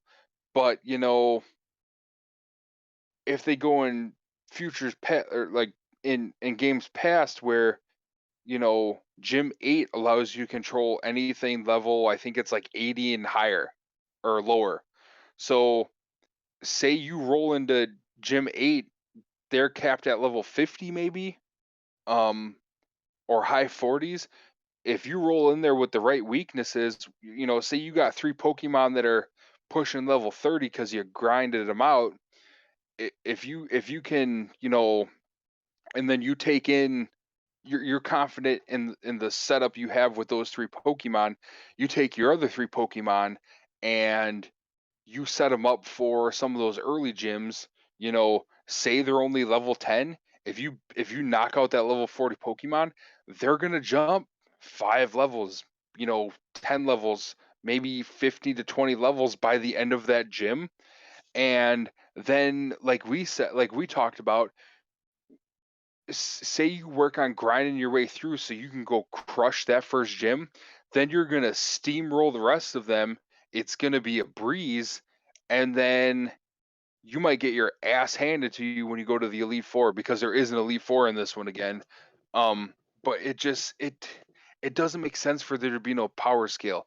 It makes sense for, hey, I don't want to mess with the water gym right now, especially because I'm struggling to find, a another water type, or I think a grass type or an electric type that fits my style of play. I'm going to push that gym off till later. That way I can get one, level it up, go face that gym. Now it's, I don't want to mess with the water gym. It's the second gym. I'll go breeze through that when all my Pokemon are level 60 and it's our, barely level 25. I'll go breeze through that with level 60 electric Pokemon or grass Pokemon or whatever the case is. Like, it it kind of takes away from, like It kind of it like eliminates there being the milk tank. For those of you that don't know yeah, what I'm talking about out there, in that Gen that's in Gen 2 during the second gym, I think her name is, it starts with S. What the fuck's her Whitney. name? Is it Whitney? Whitney. Okay, it doesn't start with Yep. S. Whitney always had this milk And tank that would just fucking destroy everybody at all times, and it was the biggest bitch. And it just, granted, that hasn't really existed too much now. I will say in Sword and Shield, that final gym is not easy. I guess it would have been no. The final gym's fine. It's the elite guy when you face like your bro. I forgot the fucking story. Isn't your brother? you face you it's your rival Hop. It's his brother Leon. Yeah, Yeah, Leon yeah, is yeah. no joke. Yeah, no, he tests you and he forces you to have a not just leveled, a highly diverse team. Um, and I don't know. I just when they said like oh you can tackle the gyms in any order, I'm like great, awesome. Oh, there's no level scaling. I'm like well then there's still a fucking order. Like that makes no Yeah, sense. There's it's no level just scaling in like gym 2 is level 30 and gym 3 is level 40 and there's still a fucking order. You just covered it by not making a designated path. it's you took the constraints off of, I'm going from Pallet Town to Viridian City to Lavender Town, to going in that specific order and hitting gym 1, 2, 3, 4, 5 in a, the laid out path for you. Now you can go, well, I'm leaving, town number one, and you know the next town over is the closest that has a gym, but that's badge 5 level gym. I got to go halfway across the country to hit gym number one. And I guess it opens up there kind of, I guess I kind of see where they're coming from, where it opens up to, it gives you more time to grind out and find Well, I think find more Pokemon to yeah, battle with. you But saying that like it opens it up to exploration and I get that, but I'd be fine just exploring the world and running into gyms naturally and you know, just maybe make them all just a couple levels more than you or something like that cuz I just can't help but think, I'm going to just be exploring the world naturally and run into a level 15 gym when I'm level 40 and I'm like, "Oh, well this is nothing." Like I can be mistyped and still do this. I don't know, yeah, it seems like a weird decision. And maybe that's just me being a massive traditionalist and me honestly don't not having a problem at all or any sort of um what's the word like tiredness with the old formula. I don't mind the old formula. I think it works perfectly for the games that they are. Like I honestly think Sword and Shield, while it had its problems, um I can't think right now. Structurally, there we go. Like structurally, it was a perfect Pokemon game in my eyes. It gave you rooms to explore. It gave you the area to explore and to find things and all that. But there was still a main path. There was still one way you took through the game. It was, you go to gym 1, you get that badge. You go to gym 2, you get that badge. There was still a path, a directed path through the game. And then they gave you options to go explore these other areas. And as you leveled up, you got access to different areas, which would unlock more powerful Pokemon. I don't know, maybe Sword and Shield in my mind is like the best Pokemon game ever, but I have fun. The closer we get to this, the more fond memories I have of Sword and Shield. It makes me want to go back and play them for some weird reason. I don't know why my brain is doing that to me, but that's the God's honest truth of how I feel. The more I learn about this game, the more I'm like, well, I'm just gonna go back and replay Sword and Shield then, because that's what I want. And I've been kind of thinking about this too. They could have thrown that information out there to gauge people's response to it, and they might see the overall negative of why the fuck, why do this? I mean, granted, this game is still aimed for 8 to probably 15. They know damn well people 20 to 30 and 40 and 50, like this. Everyone plays this game. It's ready to eat for everyone, but to give challenge, they know that there's a big community. Like they legit just had a Pokemon Go championships. They have, and like when they do the trading card game tournaments, there's also a, you know I don't know if there's a Arceus battling, but there's battling for the Nintendo games at the card game tournaments as well. So it's like they know they got to cater to some of those people, and maybe this was just a way to feel out, like, hey, we're thinking about doing this way, and now they're going to see all this negative, I don't want to say lash back or blowback, I guess Backlash, negative backlash. lashback. Yeah, I just couldn't said think of black. it. Whoops. The backlash or the blowback from this, and you know it's the beginning of August. They have September, October, into They November don't have a before lot of this time. releases. Enough though that all these games are probably most of the way into production, like as far as making the actual like little chip or the digitalized version, whatever. But I mean, 90% of the games you get nowadays, there's a day one update. So they could throw in a patch to put the scaling into it, which, you know, Well, maybe that was just, here's an you idea. know, they Make have both versions and they're, hey, we're not going to power scale. That got a lot of, it better fucking have it. Okay. And then day one, okay, it has power scaling. But we'll see.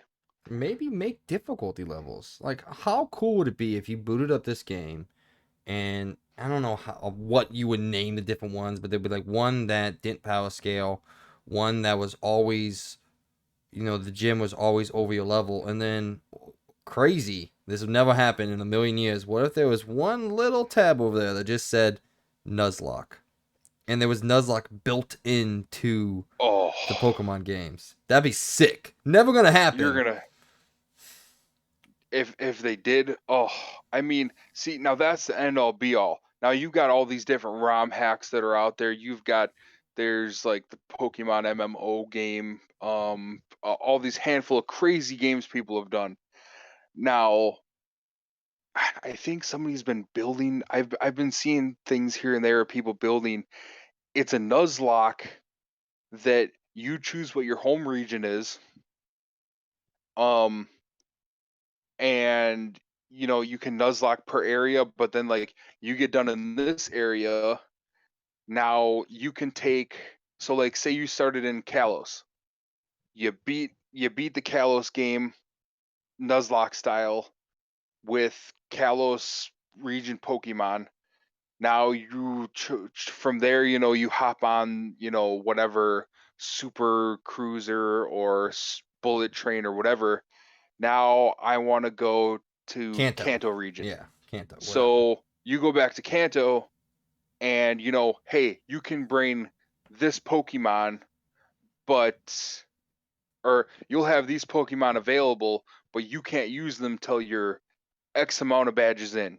So you're gonna get there. You're gonna meet Professor Oak. He's gonna say, "Here are your three Pokemon you choose from. It's Nuzlocke style. It can be maybe don't throw in legendary. Don't go true Nuzlocke on it, but like maybe your starters aren't Bulbasaur, Squirtle, Charmander. Now maybe you can set it up so they are, but you could do your starter choices are um Hitmonchan, Pikachu, and Magikarp.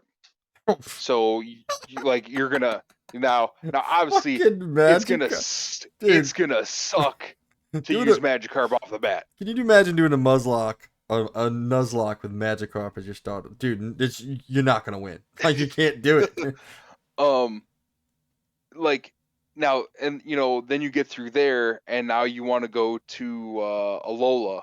So now you're going to go there, you're going to use only like you get to the end of Kanto, you're to the point where hey, like they have the Pokénavs and all the different communications.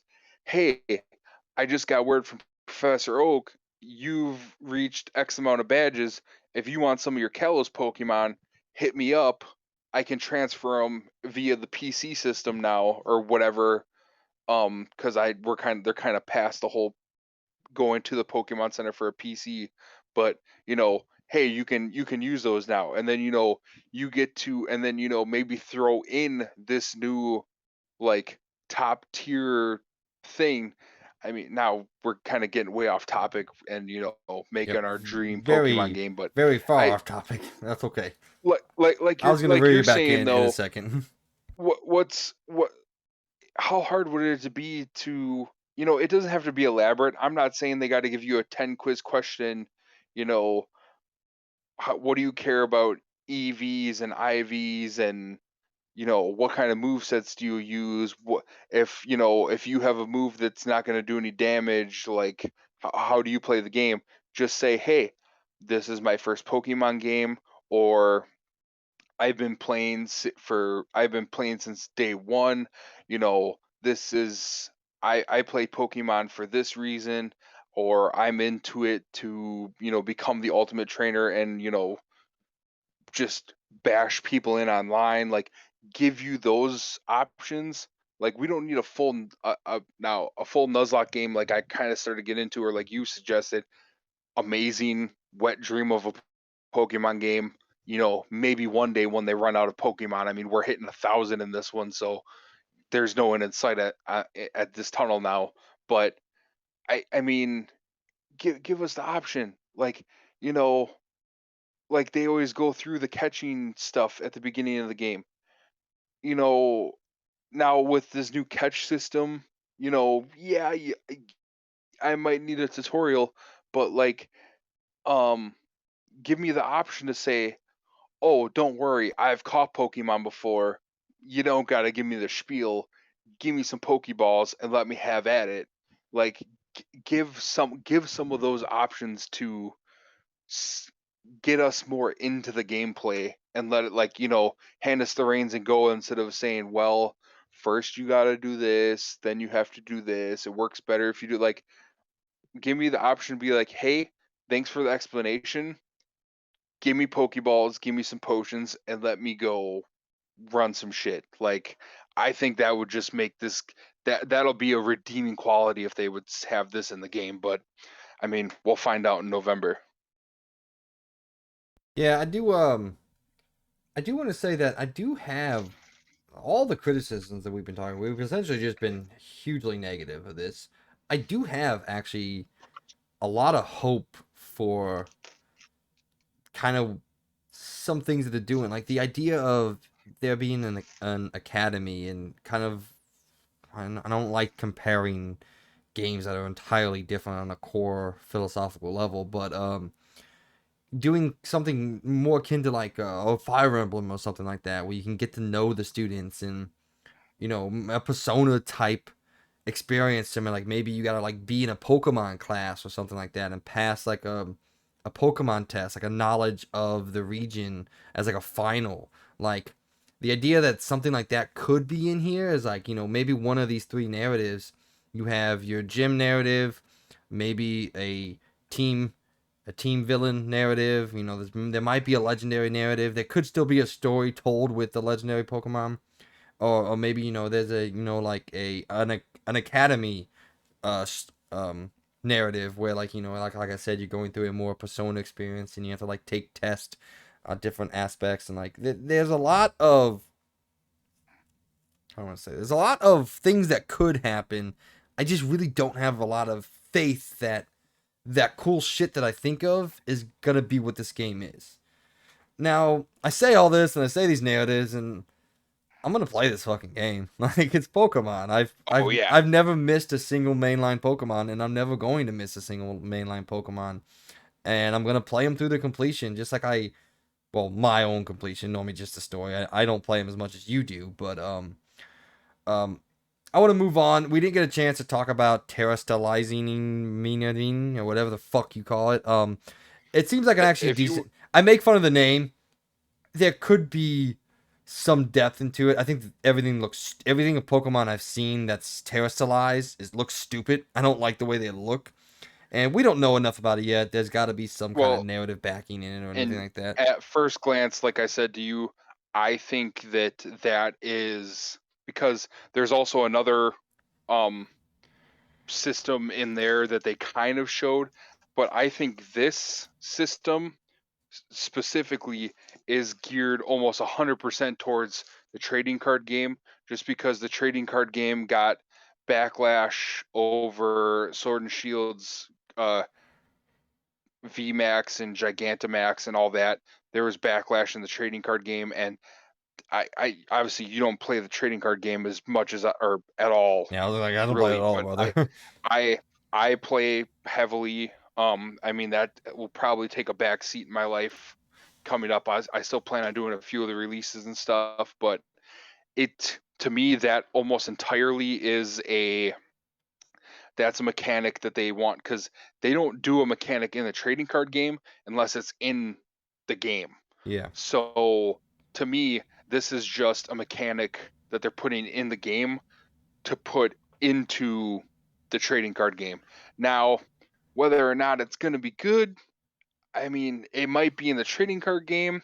We'll see. You know, after getting back into it after like a 15-year break, the when I stopped playing in high school, they were just getting into EX Pokemon. Now they've had G, they've had Tag Team, they've had V, they've had V Max. Now they're into Star. You know, it every card game, every game has its waves of ups and downs. We'll see how this goes. Like I said, I think this aspect of the game is solely in there for some aesthetics because some of those Pokemon did look cool. It already gave us great memes, like people making fun of, giving Eevee the fire crystal or this crystal, and it's like people saying that sounds a lot like having Flareon but with extra steps, or Vaporeon. It sounds like giving you the evolutions with extra steps, and it was kind of a funny dig on it. But I will say that we'll Fido see. is cute as fuck. Yes, yes. And Like one credit I do want to give out before we move out is from the reveals that we've seen, it seems like one of your biggest critiques was the anamorphalization of real world objects like the ice cream cone and all that. And it seems like they're going away from that. A lot of what we've seen are all creatures or all animals. Obviously, the legendaries are bikes, but they're still creatures in general. So it seems like that may like I be a said, little bit of a I change. think they're gonna like I said, I think they're going to explain that away as it's a lab created Pokemon because Yeah. they did it with Mew or Mewtwo, I should say. Gen 2 didn't really have that. Gen 3 didn't have that. I'm trying to think. I keep Eventually thinking back to you Gen 2. It's so fucking good, dude. Johto is so um good. then there's the couple of gens that you had like Genesect, that I think is lab created. They have Type Null is lab created. Like there's a few here and there, but like those were all kind of backseat and really afterthoughts, especially compared to Mewtwo. So like maybe like these being the box art Pokemon, they're kind of like, hey, you've had these lab created Pokemon, but they've been hot garbage. Um, you know, let's kick it up a notch. We're gonna give you a lab created Pokemon that's like it's gonna be your mode of transportation and a mainstay of the game. That's kind of cool. But like we'll see. Um, the I forget the names for it.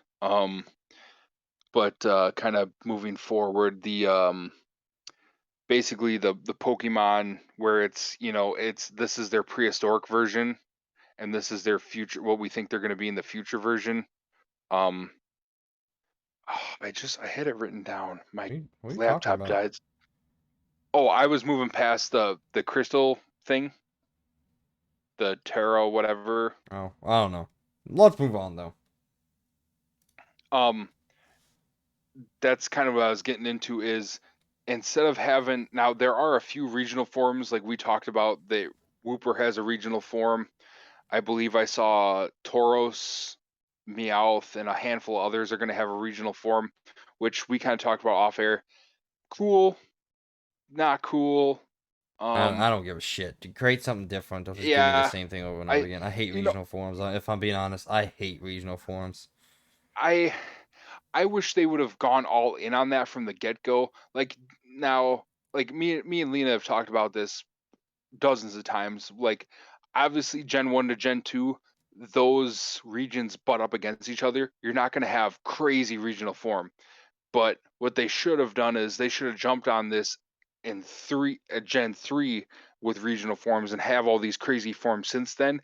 And then when they do these remakes, stick some of those Pokemon in the Gen 1 and 2 games and give them a regional form for there. That's beside the point.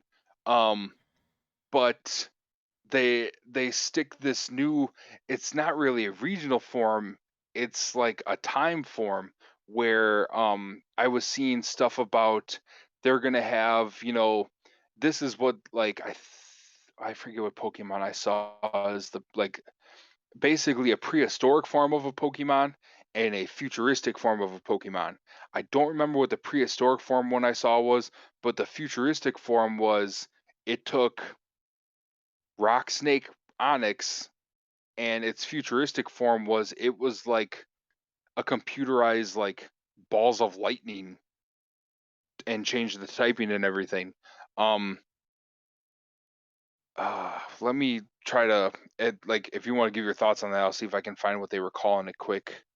Well, I kind of want to Um, wrap up, so oh, okay, yeah. yeah, like that part of it seemed kind of cool, um, kind of interesting. Um, like I said, that moved the meter a bit. Seeing that we're getting, um, I think it was just shy of 100 brand new Pokemon, and then a small handful of regionals. That kind of stuff take the meter more towards a 4 or 4.5 for me. But the stuff with is there going to be power scaling, some of that, the narrative gameplay, that kind of dropped it down to keep it at a 3.5 or a 3. um Overall, like you said, it's a Pokemon game. I'm going to get it. Yeah. I'm going to play it. I don't know if I'll go for full completed Pokédex. I've actually only done that on I've so far on Sword and Shield and Gen 2. I So was, I've only done it on Soul Silver. But one thing before we move on, I do want to say is that fucking Pokemon cucked me. Because when they were showing off, I think it was EX Masters, they used the fucking scene from Soul Silver when you go up the mountain and you meet Red. And I thought they were about to announce oh, Gen 2 remake. I fucking jumped out of my seat. I was so hyped. I I was like, it's fucking here. It's fucking here. And then it goes EX Masters, and I was like, y'all just cucked the shit out of me, man. What the hell? I I saw that part too, and I was just because there was so much that came out, and like some of the lesser like free to play games, it was like I don't give a shit really. But yeah, when I saw that, I was I was so excited, dude. I was like, what? you We're would have we're laughed getting a seeing Gen me. 2 again? Like what? Again, we've never really got it. I mean, we got Soul Silver, but that feels like a port to me, pretty much. It's not like I Yeah, mean, okay, well I that's wrong. It is a remake, but it's not like a Let's Go remake or everything, which is my dream.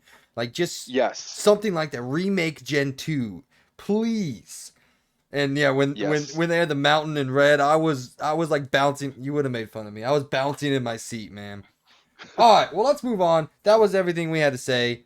Well, not everything, but that was a little bit of a discussion about the Pokemon Showcase as a whole and Scarlet and Violet.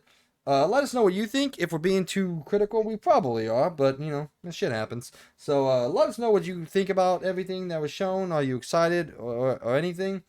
Let's go ahead and try to knock out the rest of these stories here. Number two story on Around the Point, Bruce Straley.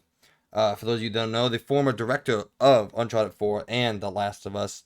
He retired from the industry in 2017. He's now coming back with a brand new studio full of developers who have worked on games like Call of Duty, Abzu, and Kenna Bridge of Spirits.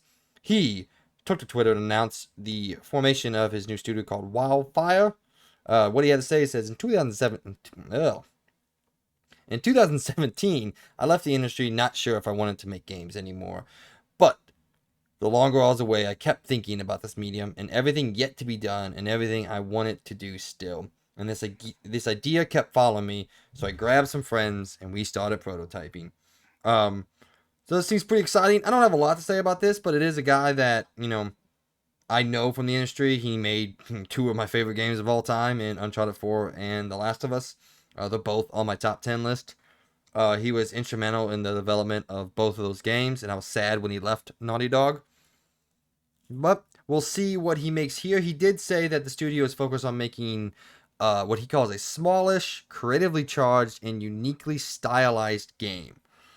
Something that the industry hasn't really seen before, which I honestly believe is total blustering. It's really hard to make something in 2023 that we haven't seen before in any retrograde. But who knows? Maybe there's an idea. Maybe he has an idea. The group of people that he has around him has an idea that we've never seen before. So good luck to you. Bury your head, Wildflower Interactive, and show us something that we've never seen before. But I like the idea of a smallish, creatively charged game. Those are like we were talking about Stray, Journey, some of my favorite memories in gaming. So what do you think about this, man? You never played Uncharted or The Last of Us, have you? Haven't done Last of Us yet. I think they gave the Uncharted 3 pack as a game of the month for Plus. I want to say during pandemic. Well, you have premium now, Um so you can play all the Uncharted games. yeah. Um I it was just one of those I put it on to try it and it was one of those I was trying to use it to get me back into gaming cuz I had to give myself a break and it didn't do it for me but like now um just to kind of fill the void. Like I want to go back. I got to finish Stray yet. I tried doing Horizon, but ever since I beat the story, it's been hard for me to push myself to do all the side quests. Um, but I really want to just because I platinum the first one. I got to platinum this one. Um, and like it fulfills me as a gamer to platinum stuff. Um, So like I definitely want to go back and play the Uncharted games. They're a great like to me, they're a great storyline. Obviously they wouldn't have made it into a movie if it wasn't. Um and you talk so much you've elevated Last of Us so much that I've got to play it. I mean, it wouldn't be put in a bundle and it wouldn't have gotten I think did part 1 and 2 get game of the year? Um, no, I don't Oh, remember. Yeah, in 2019, 2020. Wait, no. Yeah, The Last of Us did get Game of the Year because people hated it. People hated that I won Game of the Year. I will say, um I don't want to build it up any more than I have to, but this is a unpopular opinion, pretty much throughout the industry. Well, no, that's not true. There's plenty of people that are on my side, but I personally think, as someone who has played a lot of games, who has written books, who has studied writing and novelizations of things, don't want to toot my own horn, but I do have a published piece in a very, very small journal. It's actually in a journal up at a school near you, Michigan State, Michigan Tech, whatever that is. They published one of my stories. oh okay. But Yeah, Yeah, almost went so there for football too. I know a little bit about narrative. If you want to take any of that for granted, if you don't care, you don't care. I don't care whether you care or not. But I personally think combined The Last of Us Part 1 and The Last of Us Part 2 tells the greatest narrative or story, a character driven story ever told in video games. And I don't honestly think it's Okay. that close. I don't honestly think it's close in terms of character driven storytelling. Um, I mean, I think the closest I don't even know what would come close to maybe like one of the Uncharted's, but that's more of a pop fiction, like high action. It's not really character driven or anything like that. It's a great story, great narrative, and well told. But it does it. The Last of Us and The Last of Us Part Two combined together to as yeah, just create something masterful in my eyes in terms of narrative writing and everything like that. But hey, September, you get to play The Last of Us Part 1 and hopefully what would be the best version of it. So you can hop in and then um, play The Last of Us Part 2 if you want, and we can talk about it. I'd love to talk about it to someone who doesn't hate it because all I have is Logan and he hates The Last of Us. So, um, Yeah, I definitely there's some I want to get into, and like I love a good um yeah, I love a good narrative. I like I said, us kind of talking about, Stray, and then I brought up Portal and all this, like I love those games that make you think, but like some of those also have a fantastic narrative behind them. Now granted they're not as in depth, but I oh, I love the as story far that Trey had. as The story that Stray had to tell, in my opinion, was so fucking unique and interesting. If you took the time to and like talk to a bunch of the people. Also, and gave you so many questions. did you get the Skyrim reference? I took a picture of it. Or I took a video of it on my PS5 when there's a Oh, Skyrim reference in it. I'm trying to think. Okay, so there's a robot that you can talk to. He's kind of like a sad robot. He's sitting at a bar drinking in the second big area of the game in Middle City, I think it's called. I forgot what it's called. Yeah. Yeah, and you jump up onto well, I jumped up onto the seat and I talked to him and he said he was like sad and he was like, "Yeah, I used to be a bar owner, but then I took a screwdriver in the knee and I fucking died Oh, laughing, see, dude." so now when that It's came up, so good. I chuckled, and Lena's like, "Why did you chuckle?" I was like, "It reminds me of." I Took an said, arrow in the "Because knee. It's the I meme. never really, I didn't play Skyrim, but like I get the memes, love the memes, and I was like, I started chuckling. And she's like, "Why is that so funny?" I was like, "It reminds me of." I was like, I said, I think it's Skyrim. Is this guy is like, I used to be like you, but then I took an arrow to the knee, and she just stared at me like, "What the fuck?" And I was like, Oh, it's "It's an so obscure good. reference. You don't like. It's I not pick up really. on Easter If you're eggs." a gamer, it's not really an obscure reference at all. But if you're a non-gamer, you have no fucking clue what's going on. Um, Yeah, but it is good. I died laughing. It's just yeah. We'll definitely make a video of it. I want to talk about the game. I think it's great. I don't think it's like industry defining or anything like that, but I do think it's a really really good game. So, all right, next story, number three. This one I believe is up your alley, sir. Uh, Goat Simulator 3 has an official release date. It is coming one day before Pokemon. Oh my god. November is a fucking month, isn't it? It says the upcoming sequel to the original Goat Simulator. No, there is no Goat Simulator 2, which is why this game is so funny. Will arrive on PC via the Epic Game Store, PS5, and Xbox Series X. No last gen versions. It said people told us not to beat a dead horse, but no one ever said anything about goats. So we're thrilled to nice. announce Goat Simulator 3's release date of November 17th, 2022. He goes on to say, I think this is the director, yeah, the creative director. He goes, I wouldn't say that we're proud to be bringing Pilgore's antics back to players in November, but that's definitely what we're doing. He added.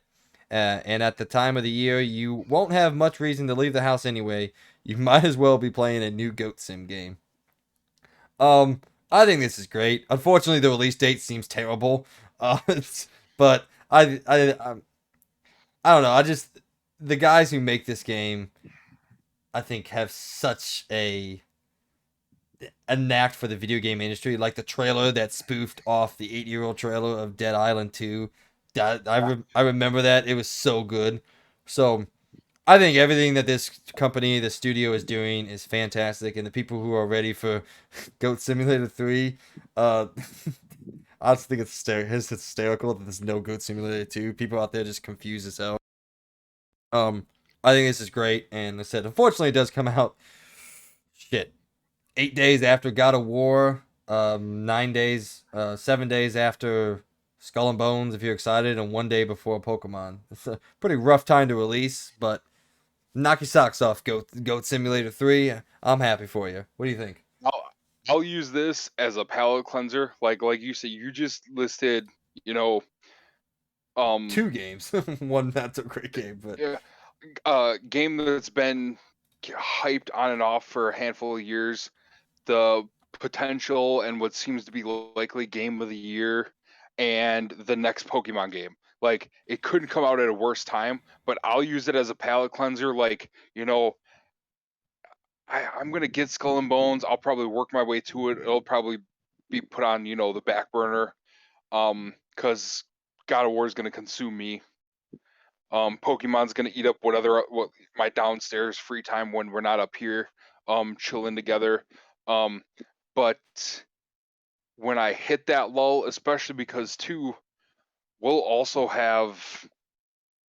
we'll be back to playing Warzone again too. So it's like trying to find that balance when I start to feel myself like, because that's my problem is I get burnt out by playing all these games where you have to think, you have to pay attention, there's action, there's movement, there's a lot of coordination going on. It's nice to just, you know what?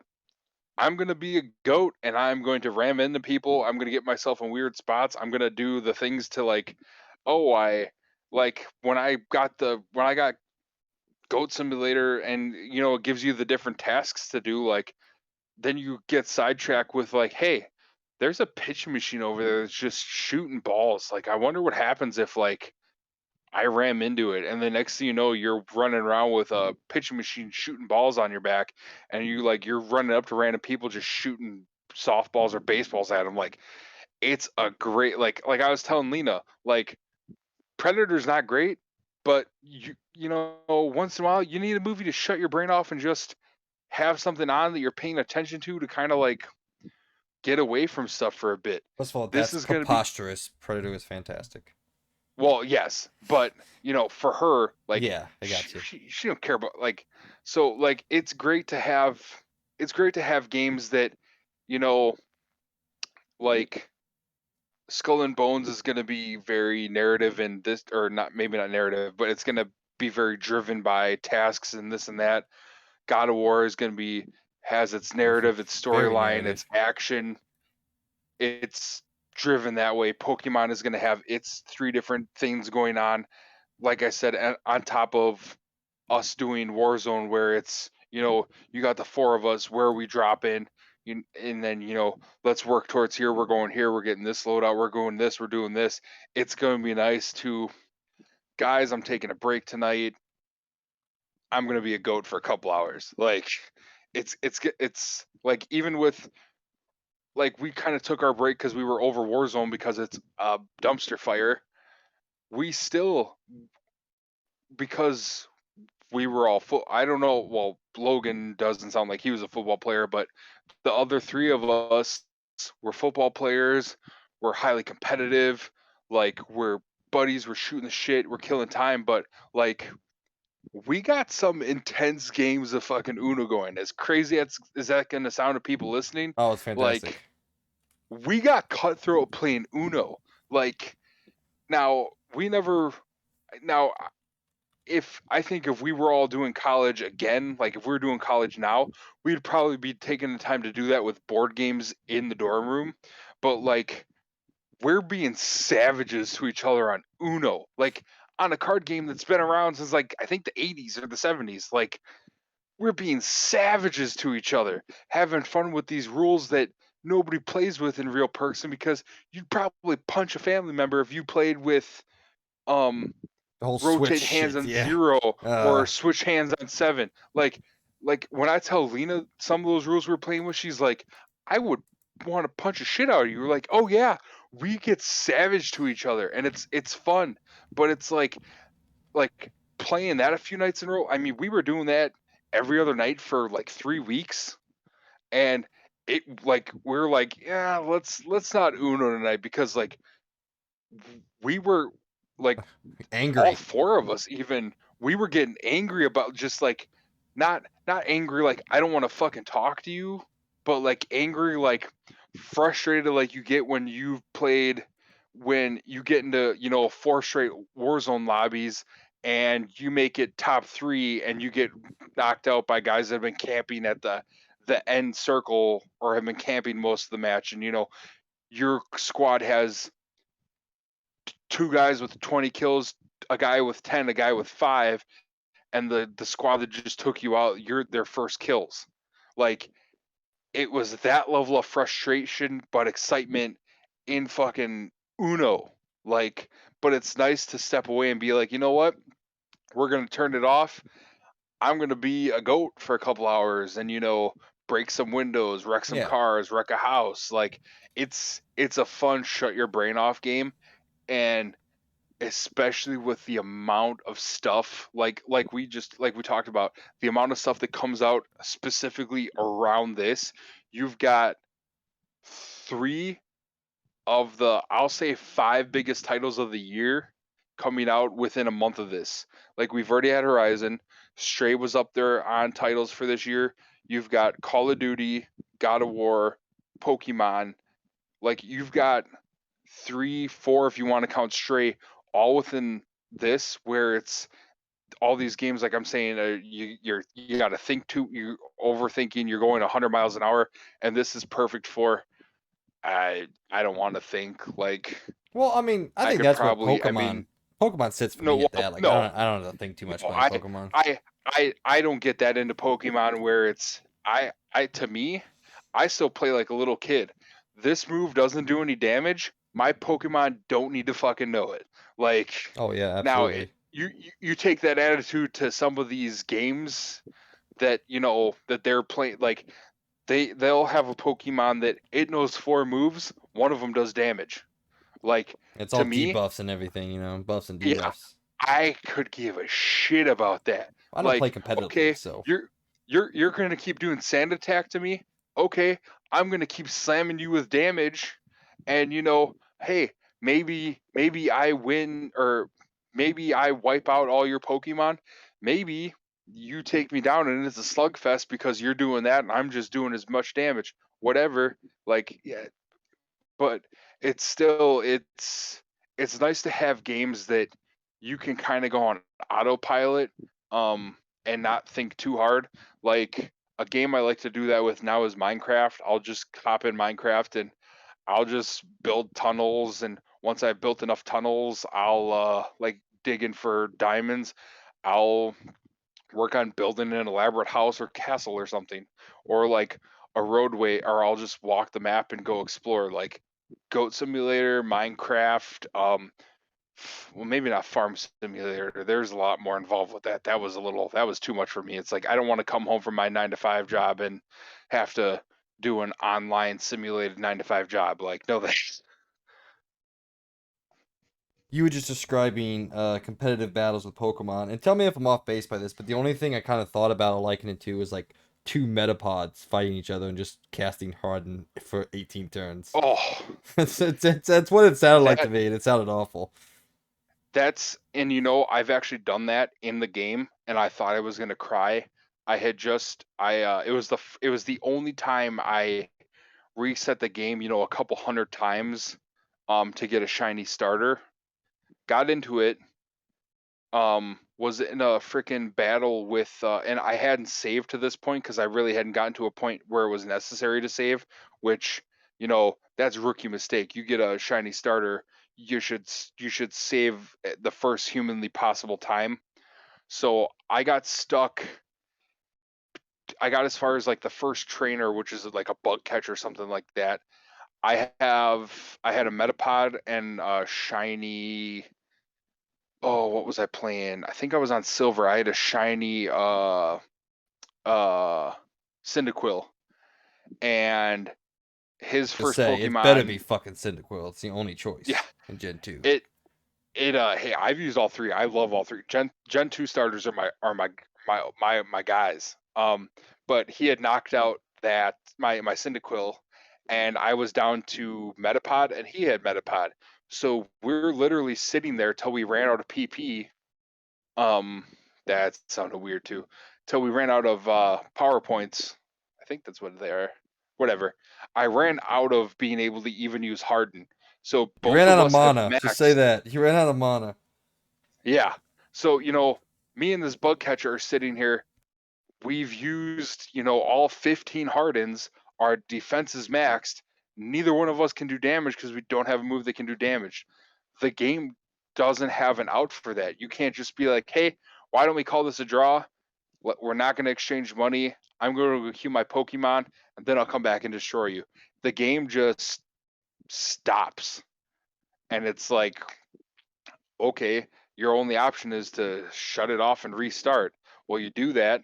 I lost my shiny Cyndaquil. That's the last time I ever shiny hunted for a starter Pokemon. So like and like that's it's just one of those rarefied moments in games where our the OG arcade players are going for kill screens where the guys that coded the arcade game, I think for Donkey Kong it's like 32 screens or something like that, or Pac-Man it's like 32 screens. And once you hit that 32, the game glitches and basically shuts itself down and restarts. Like I hit that moment in Pokemon, and it's like the game doesn't have a built-in kill switch. You just got to shut it off, and it's frustrating to get to that point. But like, I'm not going to get to that point in Goat Simulator. I'm just going to get to a point where I've accomplished everything. Now I'm just a goat on steroids that can fly and run through walls and shoot laser beams and wreak havoc. Like that's all I need. All right, for those out there that are excited about Goat Simulator, I'm very happy for you. I am not excited for the game, but it says I appreciate the people who make the game and their attitude towards making the game. Going on to our fourth story and around the point, Multiverses. Speaking of what we talked about for seemingly 18 hours earlier in this episode, has had an absolutely incredible launch and good on it. On launch day, opening up, it reached a peak concurrent player count on Steam of 144,456 players. When you take into consideration that this does not count console players. It doesn't count servers being down. We could very easily be seeing 200,000 people, if not more, playing this game, which would make it the most played fighting game of all time in recorded history. So I just wanted to say congratulations. I'm glad people like the game. I hope people stay with the game. And they don't have this very short-term memory that gamers seem to have. Gamers have very short-term memory. It's a what have you done for me lately? And just let these guys continue grinding, continue making, giving us characters, and just keep making this the best possible fighting game um that they can. So for those 12 people out there that listen to me week in and week out, please keep playing and keep just I don't know what to say here. Just tuck in and be along for the ride with them. Um, all in the same frame. We do have some more news. The season one, also known as the official release of Multiverses, has been delayed. Apparently indefinitely, but like that's a really harsh word, indefinitely. It's just delayed for a while till they can figure some stuff out. I don't know really what that means. Figure stuff out. Apparently something happened somewhere along the lines, but I don't think this is like a bad omen or anything. I don't think the game's like dead on arrival now because they had to delay season one. Um, but so yeah, there's a couple things about Multiverses. I don't know really how much we want to say about the game. Again, DJ and I have said the game is great. I think it's fantastic. It'll be on my PlayStation home screen for hopefully a while to come now, as long as we keep playing it and having a good time. So, what do you got, DJ? Yeah, same. Like you said, the indefinite thing we'll talk about later in one of the other stories. I don't think it means a death sentence for this. I think it's more, the beta's been out for going on 2 weeks now, 3 weeks. Um, so I think it's just they've gotten feedback. Like we not that we've sent in our feedback, but we've gave our little when we talked earlier, like we gave our feedback where maybe take out the giant characters, change up the maps a little bit more. We like this about this map. We hate this about this map. We like this aspect of it. We don't like this aspect of it. Change some of the mechanics around. Maybe they got so much good on one thing and so much bad on the other that they, like you said, and kind of we talked about before, like especially with the Batcave map, there's a steam to hide you. Sometimes it does hide you, sometimes it doesn't. How does that mechanic work? Well, it's dumb because like Batman himself also has that same mechanic. So if you're playing Batman in the Batcave, it's like fucking just steam everywhere, Yeah, and I can't see yeah. anything. It's annoying. Um, so like there's some of those mechanics they obviously have to go in and fix, especially if now granted it's a free to play, but there's it much like Fortnite, you want the fancy skins, you want the fancy this, you can pay for some of it's pay for aesthetics, which I'm all for it. I mean, I don't know how much extra cash that I stuck in on um stuff for Fortnite on stuff. Now, it wasn't, thousands and thousands of dollars, but I mean, it's probably, you know, I think with the battle pass, buying the battle passes, which that was more when I did it was I spent the extra, I'm spending 15 on the battle pass. I might as well make it 20 or 25 and get some extra to buy some cool skins that I'm going to enjoy. Um Outside of that, I mean, I might look at buying the battle pass for this just cuz it's another added yeah, there are trophies for this, but I feel like in the games where the trophies are very sparing, having a battle pass kind of still gives you that Something to trophy work for, hunting yeah. momentum. Something to work to. Oh, by the Um, way, I do plan on platinuming this game. It's not a hard platinum. It just takes a long, long yeah. time. Just got to keep putting in Um, the work. They say. so it'll be stuff like that, but I think this will get an official release date. Like I said too, they're gonna have to comb through, like we talked about before, the list of properties and characters that they can throw in this. They can rival Super Smash. Um, but that takes time and effort to put in. Smash didn't drop all 89 characters at once.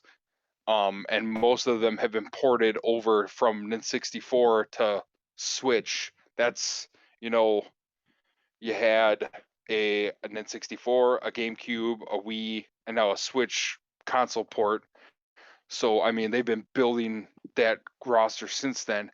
These guys are starting at square one with that. So it takes time to you know get 3D modeling together, get character models done, get maps done. Like it takes time for that. So they don't want to officially roll out um a full on game, you know, and say, maybe they don't want to say, okay, here's the game. It's these 10 maps and these 20 characters. Maybe they're trying to roll it back and work on some of the defects we talked about and some of the cons to some of the maps and some of the characters and really go over that with a fine tooth comb and not, just crap out a free to play game and be like, yeah, hey, it's free to play. What do you want out of us? So I don't think it's a bad thing. I think it's gonna be a good thing, and I'm sure it'll get a release date. I mean, it's technically it's out now. It's just what are they gonna do to make it a complete game? Yeah. As I said, I don't think zero worries on my side. Our next story, like we do each and every month, or we let you guys know what the PlayStation Plus and Xbox games for gold, or gold for games, or game, whatever the fuck it's called over there, what they are this month. This month, pretty damn good month for PlayStation, in my own opinion. Yakuza Like a Dragon, which is the latest entry in the Yakuza series. It's a spin-off, technically, whereas this is a turn-based, kind of more traditional JRPG as opposed to the more action heavy RPG of original Yakuza. I've always wanted to play Yakuza. It seems like a series that I would fucking love. Never took the never took the dive, but the good news is, along with this, we announced that all of the mainline Yakuza games by the end of the year will be on PlayStation Plus Extra or Premium. There's a little bit of combo. If you have Premium, it'll be on everything. If you have Extra, you might be missing a couple here and there, which is weird, but whatever, I guess. Fine. Uh, so that's cool. I'm excited. I'm gonna hop in and start playing some Yakuza games. Probably can't wait. Also coming this month, Tony Hawk's Pro Skater 1 and 2, the remaster of the original and arguably the best Tony Hawk skateboarding games, are here. And finally, Little Nightmares, a third-person action adventure game set in a spooky world with elements of stealth and exploration. Um, yeah, I mean, all these games are great, man. This is a fantastic month for the people who are on the essential tier, which is, used to be just the regular old PlayStation Plus. You get pretty much three great games. A nice JRPG in Yakuza Like a Dragon that's story focused. Um, a huge game in Tony Hawk's Pro Skater 1 and 2 remastered. That's great. And then a nice little small horror game if you never played it. Little Nightmares is a fucking trip. If you want to play a small stray like game, play Little Nightmares, man. What do you think about the PlayStation Plus games? That sounds exciting. Like now, like Stray has got me on this indie kick. Now I kind of want to go back. There's a few other indie ones I have from the last couple months that I want to go to. Journey. Um, I've always wanted. Yes, that's on the list. Don't worry. The Yakuza games are ones I've always wanted to dip into, just never kind of had a chance. They are long. Each game's like Yeah, 40, that 50 hours, that's so yeah, that's one I've always heard they're really long. And I mean, when you're constantly playing sports games and Call of Duty games, it's hard to really set time aside to play some of those more narrative games, especially ones that require that much time. Um, I'm glad I'm gonna get Tony Hawk Pro Skater remasters. Like when they were announced, I was hyped. Those were some of the. I mean, they didn't have achievements or trophies then, but I would have platinumed them. Me and my brother spent all of our time getting all the hidden tapes, all the letters, all the trick, all the point values, all that stuff. So now to actually get trophies on them, I really didn't want to spend the money on them when they first came out or got announced. So now that I'm getting them for free, bring it. Um, yeah, like I'm stoked for my August games. I'll probably download them. Probably maybe not tonight, but by the end of the week. and now we go to the Xbox games with gold for August 2022, and they are from August 1st to August 31st. You can download Calico for free. From August 16th to September 15th, you can download Scourgebringer. From August 1st to August 15th, you can download Saints Row 2. And from August 16th to August 31st, you can download Monaco, What's Yours Is Mine. Now, I don't want to compare here because a comparison seems a little unfair. Um, but yeah, I mean, hey, if you're on Xbox Gold, you can download one Hey, of these Saints Row games. 2. Yeah, I mean, PlayStation Plus, you can download the remastered version of Saints Row 2 if you want. That's uh, I mean, anyone who's paid attention to the industry knows that Xbox doesn't care about games with gold. They care about Game Pass, and most Xbox fans care about Game Pass. They don't care about games with gold. But it's here. We let you know if you do want these games, you can download all four of these games throughout the month of August. I do find it weird how they have like different dates and different timelines for when the games are available. Yeah, I, well, it's Xbox. What do you expect? well, them to make games, man. You and Logan, you fight more than I do, man. Let me tell you.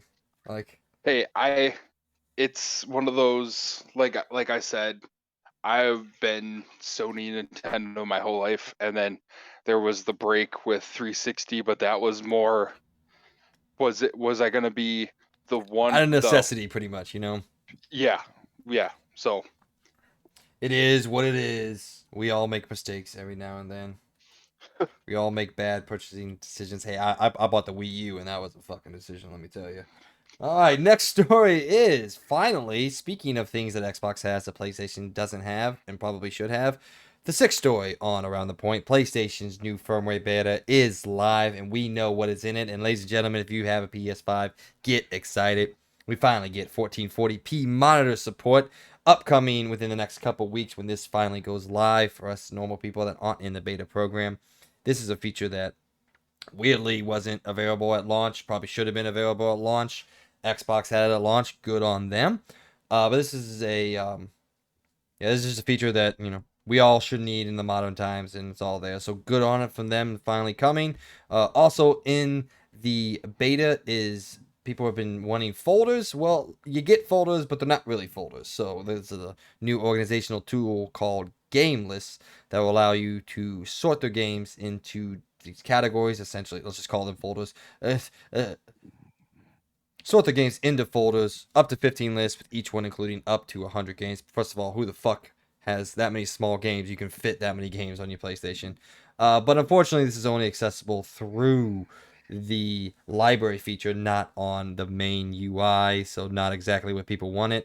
I know a lot of people are mad about this. I don't care. I never used folders. I never liked folders, but I know a lot of people do.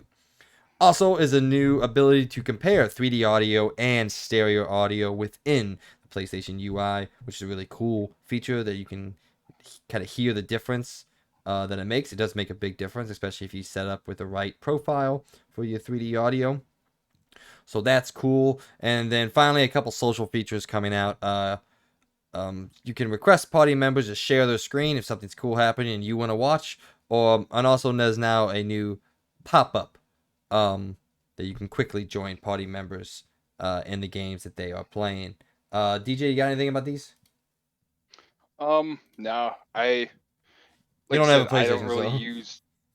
I mean, yeah, I mean, and like as far as this stuff goes with like you're saying, like using the library feature and much and some of that, like I mean, like for the most part, when I was just regular plus, I would hit up, download my 2 free games, and then when I got back to that, um, when I hit my lulls, it was, hey, let's go back and look at the backlog, and okay, yeah, I'll play this one. This one looks fun. This one, yeah, don't care about.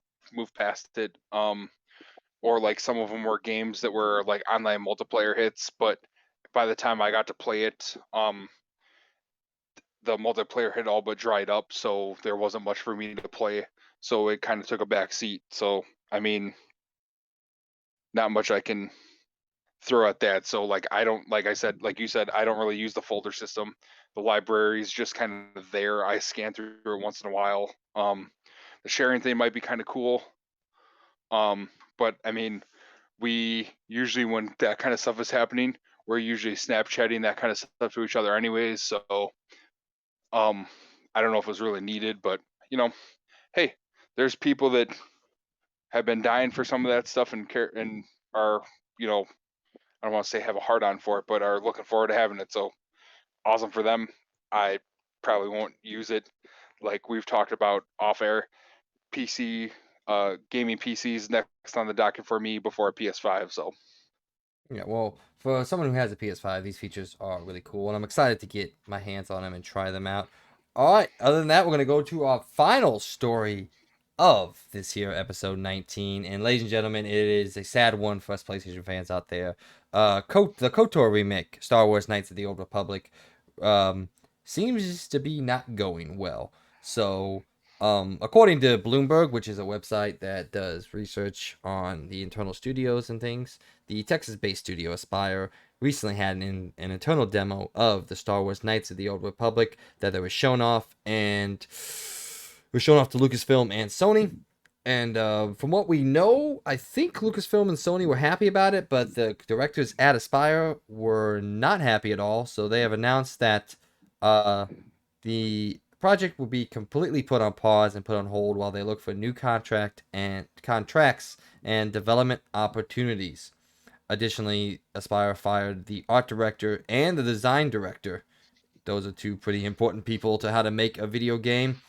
Um, so yeah, I mean, this sucks. Someone who's very, very, very excited about it. This is a lot different than the delay of um Multiverses. This is this seems like it just seems like this is a shit show, man. It seems like Aspire, who, since the announcement of the KOTOR remake, we were not sure if Aspire was the right choice. They were pretty much a port studio, a studio that, was only dealing with, porting games to the Switch, porting games to the PC. They started out porting games to Mac, actually, some of the Civilization games, if I remember correctly. And then they were announced to be tasked with remaking one of the most influential video games ever made, and one of the most important video games, especially in Star Wars, if not just the RPG genre, especially Western RPG genre. They were tasked with remaking it from the ground up. Um, Yeah. and it seems like Hey, they didn't go well. So, what do you think about all yeah, this? like we talked about, indefinite pushback on multiverses. This indefinite pushback, I like when this came across, even before I was actually when you sent me the script for this episode, if it wasn't gonna be on the list to talk about it, I was gonna put it on the list because the couple articles I've read, a handful of articles about it. This is one I dabbled in when it first came out, but was like stoked to play when this came out.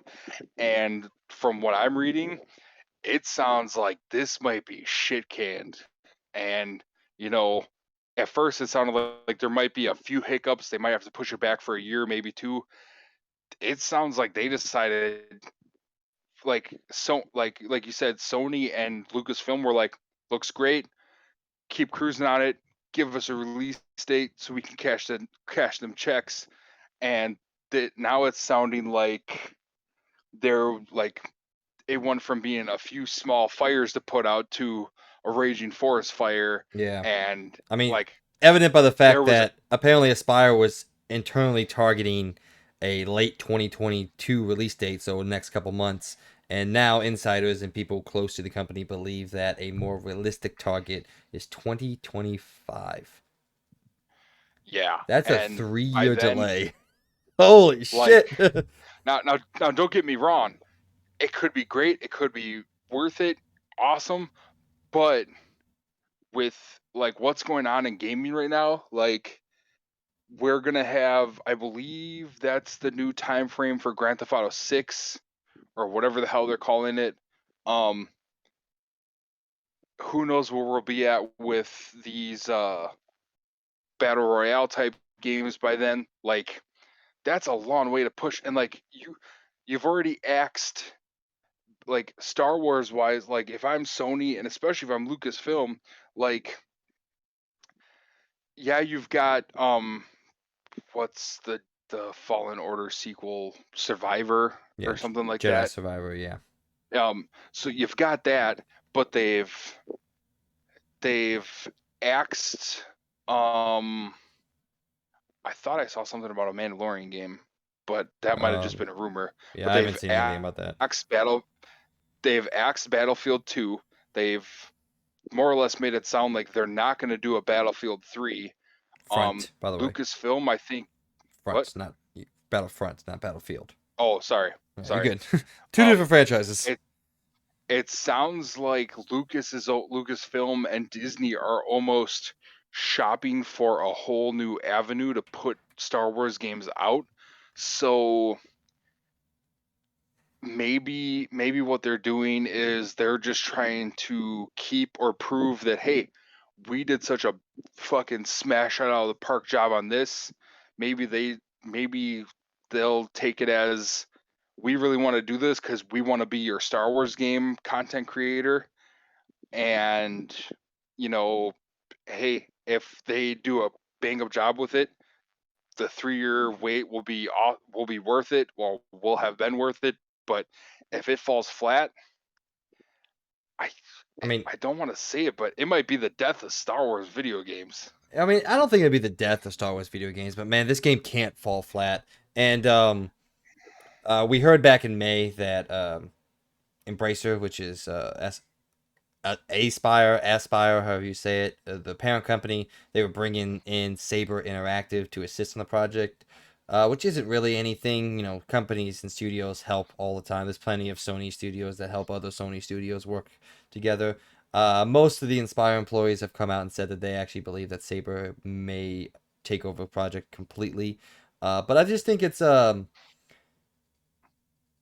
two parts. Obviously, it's a bad look that after immediately showing the first demo or vertical slice of the game to your publishing partners, which in this case is Sony and Lucasfilm, it seemed like 2 weeks later the game was the development was paused and two people were fired. So that, I mean, clearly something went wrong somewhere. Who knows what or where? But I honestly just think this is just an instance of the wrong people tried to make too big of a game. Like Hmm. we're talking about, this isn't just a graphical upgrade or anything like that. Like I love Star Wars Knights of the Old Republic. I think it's fantastic. The story is incredible. The my, Playing the game in 2022 is one of the hardest things ever. The gameplay is not great, especially in through a modern scope or a modern lens. It's a very rough game to play, and I would honestly go as far as to say that it plays pretty poorly. So this is a game that would needed to be rebuilt from the ground up in every aspect, visually, mechanically, gameplay wise. Probably had to bring in brand new voice acting, had to redo all the cutscenes, and that a studio given to a studio that had said all they had done was make ports of games to different consoles. Just seems like a bad financial decision. I don't know who made the decision. I don't know if it was Sony who made the decision. Don't know if it was Lucas who made the decision. Don't know if it was Embracer, who owns Aspire, made the decision to give it to them. Whoever made the decision, it was the wrong one. Yeah, we to clearly to know go that from now. to go from hey, you did a really good job making a copy of this book. Now we want you to write your own version of it. Yeah, And like that's a big ask and just oh. So like It's I said, like it's like me if I'm a decent writer. I would actually go as far as say I'm a pretty damn good writer. But it's like me if I made a copy of the Fellowship of the Ring. I just wrote it out on Microsoft Word and they're like, "Hey, you did a real good job. Now write the next book." And it's like, "Oh, yeah, okay. I'm not gonna be good at that. So, and I'm not gonna have the skill set or knowledge to be able to pull that off in a way that probably people would be expecting from the fourth book in the Lord of the Rings saga." I got to throw this dig out there now. It's like Peter Jackson, you did a great job doing the Lord of the Rings trilogy. Now do your own spin on the Hobbit trilogy. We see how that worked out. Yeah, but that's a little different because it's the same guy doing it. But either way, I don't. This sucks because I'm like, I love KOTOR. Again, I think it's my number one or even number two Star Wars game ever made. Clearly, um, and I was very excited about this. I thought 2022 was a sham. There's no way they were getting this game out by 2022. But I thought Yeah. 2023 would be a more acceptable timeline. But the fact that how could you be targeting 2022 and now, oh, the game's come out in 2025? That's just, Yeah, I don't know. that's Something went wrong something somewhere. Or something that's massively went that's wrong. almost to the level of somebody took the master file home to work on something for the weekend and accidentally deleted half of it. Yeah. That's like the level that this is sounding. Well, I mean, it sucks. Hopefully, Sony, Lucasfilms, Embracer, they can all get together and figure this out because it's the game that I think most gamers want to play, especially gamers who have an appreciation for the old title, or gamers like Logan who want to play the game but just don't can't go back and play a game that old and plays the way that KOTOR plays in modern times. I know he was excited We've about this as well. I know there's a few people that like they miss that nostalgia of playing the PS1, PS2, the Nintendo, the Super Nintendo. But when they go back and play them after playing all these brand new games, they go back and play those, and well, this is dog shit. Well, I mean, you were playing it for the nostalgia. Like, if you can't handle the low res 3D like at the time, like Crash Bandicoot, that was next level shit when it first came out.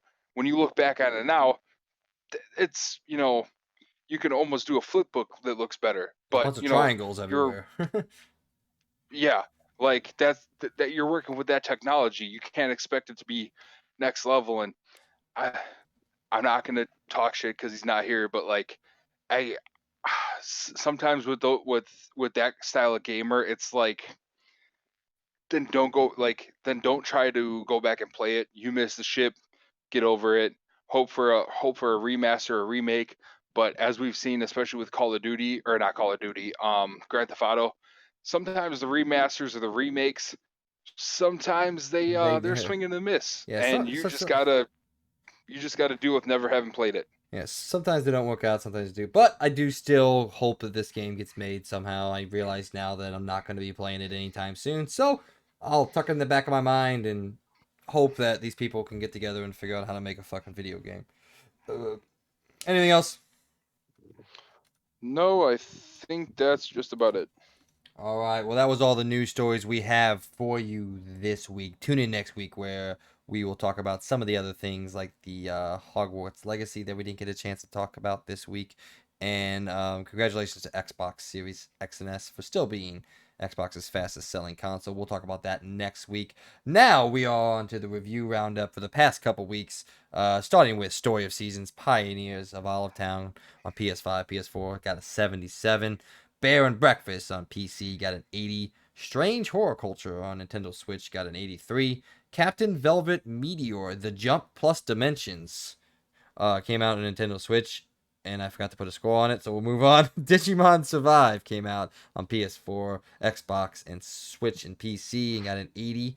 Xenoblade Chronicles 3, a big old DJ one, came out on Nintendo Switch and got a big old 88. So congratulations to you over Ooh, there. Lord Winklebottom Investigates came out on Nintendo Switch, PC, Xbox, and PlayStation and got a 75. Azure Striker Gunvolt 3 came out on Xbox Series X and S, Switch, and PC and got an 84.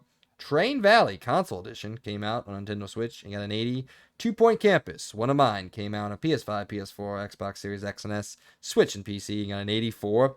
Gigabash came out on PS5, PS4, PC, got a 71. Hindsight came out on PC and Nintendo Switch and got a 71. Recipe for Disaster came out on PC and got a 75. Sword and Fairy Together Forever, a game that I was actually closely monitoring and I still may play, came out on PS5, PS4 and got a 75.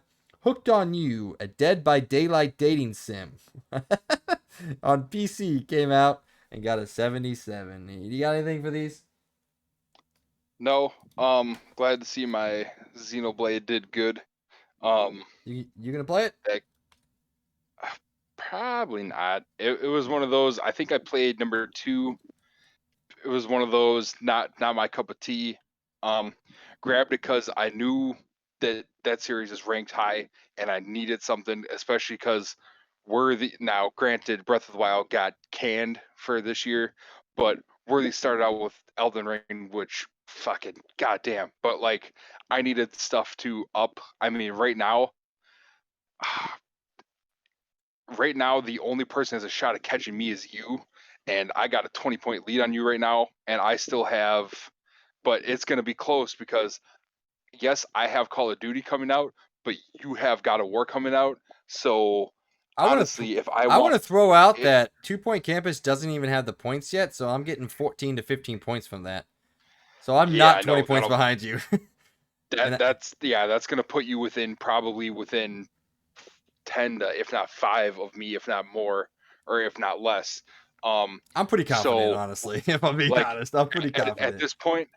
this point, what I really need is for Hogwarts Legacy to come out this year and fucking crush it. Otherwise, you're gonna not only leapfrog me, you're gonna run away with it. So, Yeah.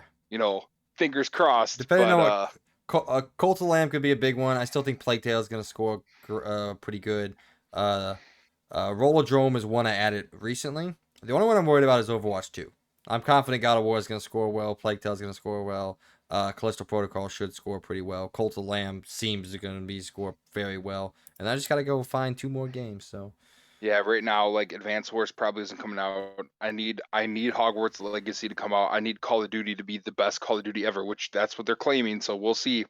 I need Skull of Bones to live up to the hype. Sons of the Forest is one that I saw hype in along when it was first announced. It could be good, it could be bad. I'm hoping that lives up to it. I'm hoping Warhammer.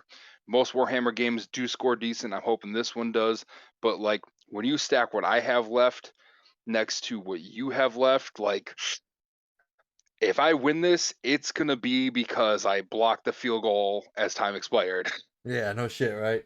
I'm excited. I'm excited for it to come down to it. I'm having a good time. Um, and I can't wait to do this next year to where we actually get a jump on and we don't miss like three big games. So, Yeah. all right, out this week, short week, August 9th sees Two Point Campus come out on PS5, PS4, Xbox Series X and S, Switch, and PC. Already has a score. It actually went up to 85. I just checked, so I'm getting one more point on that. August 10th comes out. August 10th, Lost in Play comes out on Switch and PC. August 11th, Arcade Paradise comes out on PS5, PS4, Xbox Series X and S, Switch, and PC. Cult of the Lamb, the big one, comes out on PS5, PS4, and PC. And then August 12th, Marvel's Spider-Man comes out on PC. What are you thinking, man? Um, I know it was in the rules, otherwise I would have snapped up Spider-Man because Yeah, yeah, none of whew, those. that on PC is gonna be fire. I'm going to buy it. Friday. I think it comes out Friday or Thursday or I'll Friday. I'll probably look at Friday. getting Cult of the Lamb just when I have the spare cash. It might be one I wait to see if I get it on a sale or get it free at some point. Um, but I definitely do want to play it. Um, like watching the trailer for it, that got me hyped. The fact that it looks like it's going to score pretty decent has me hyped. Other than that, meh. But we'll I'm see. gonna I'm gonna play Two Point Campus. I'm actually planning on going to get Xbox Game Pass and playing it that way. So I'm excited. I like sim games, sim builder games like that. So, but if there's nothing else, DJ. No, I think that's just about it for me. All right, well, ladies and gentlemen, this brings us to the end of our show. Everyone who has either been watching or listening, we just want to take this time and thank you from the bottom of our hearts. Without your support, we could not do what we're trying to be. We're trying to do. I mean, we could do it. We just wouldn't be successful at doing it. But please help us continue to grow by telling everyone, going to our Patreon, going to our YouTube, watching us, being a part of a community that we're trying to make here at the Experience Point. We would really appreciate it. Shout out to our Patreon Platinum members, Mr. Logan Leffler, month in, month out. We appreciate your support. And any last words, DJ? No, I was gonna try to cover Logan's spiel about thanking the Patreon members, but you Oh, nailed it. So sorry, I didn't know if you remembered or not, hey, so I just no, covered it. you're good. This is my first like fill-in episode. I mean, I'm sure there'll be more moving forward. Um, like some of our logistical stuff we talked about off air. But yeah, thanks for having me back again. Look forward to more episodes. I know you said we might be doing another one. Hopefully we can squeeze in time to do our Horizon spoiler cast breakdown review. We'll figure it out. I'm in no hurry. Coming up shortly. Um, are you and me gonna do a Stray one too, or are we just gonna kind of tack that in on an episode? Because No, I mean, we're gonna do a short straight one, not like 2 hours that we did with Horizon, but like okay, a shorter 30-40 minute conversation. okay, sounds good. All right. Once again, thanks everyone for listening and following along with us. I hope everyone has a fantastic week, and we'll talk to y'all in the next one. See you guys. See ya.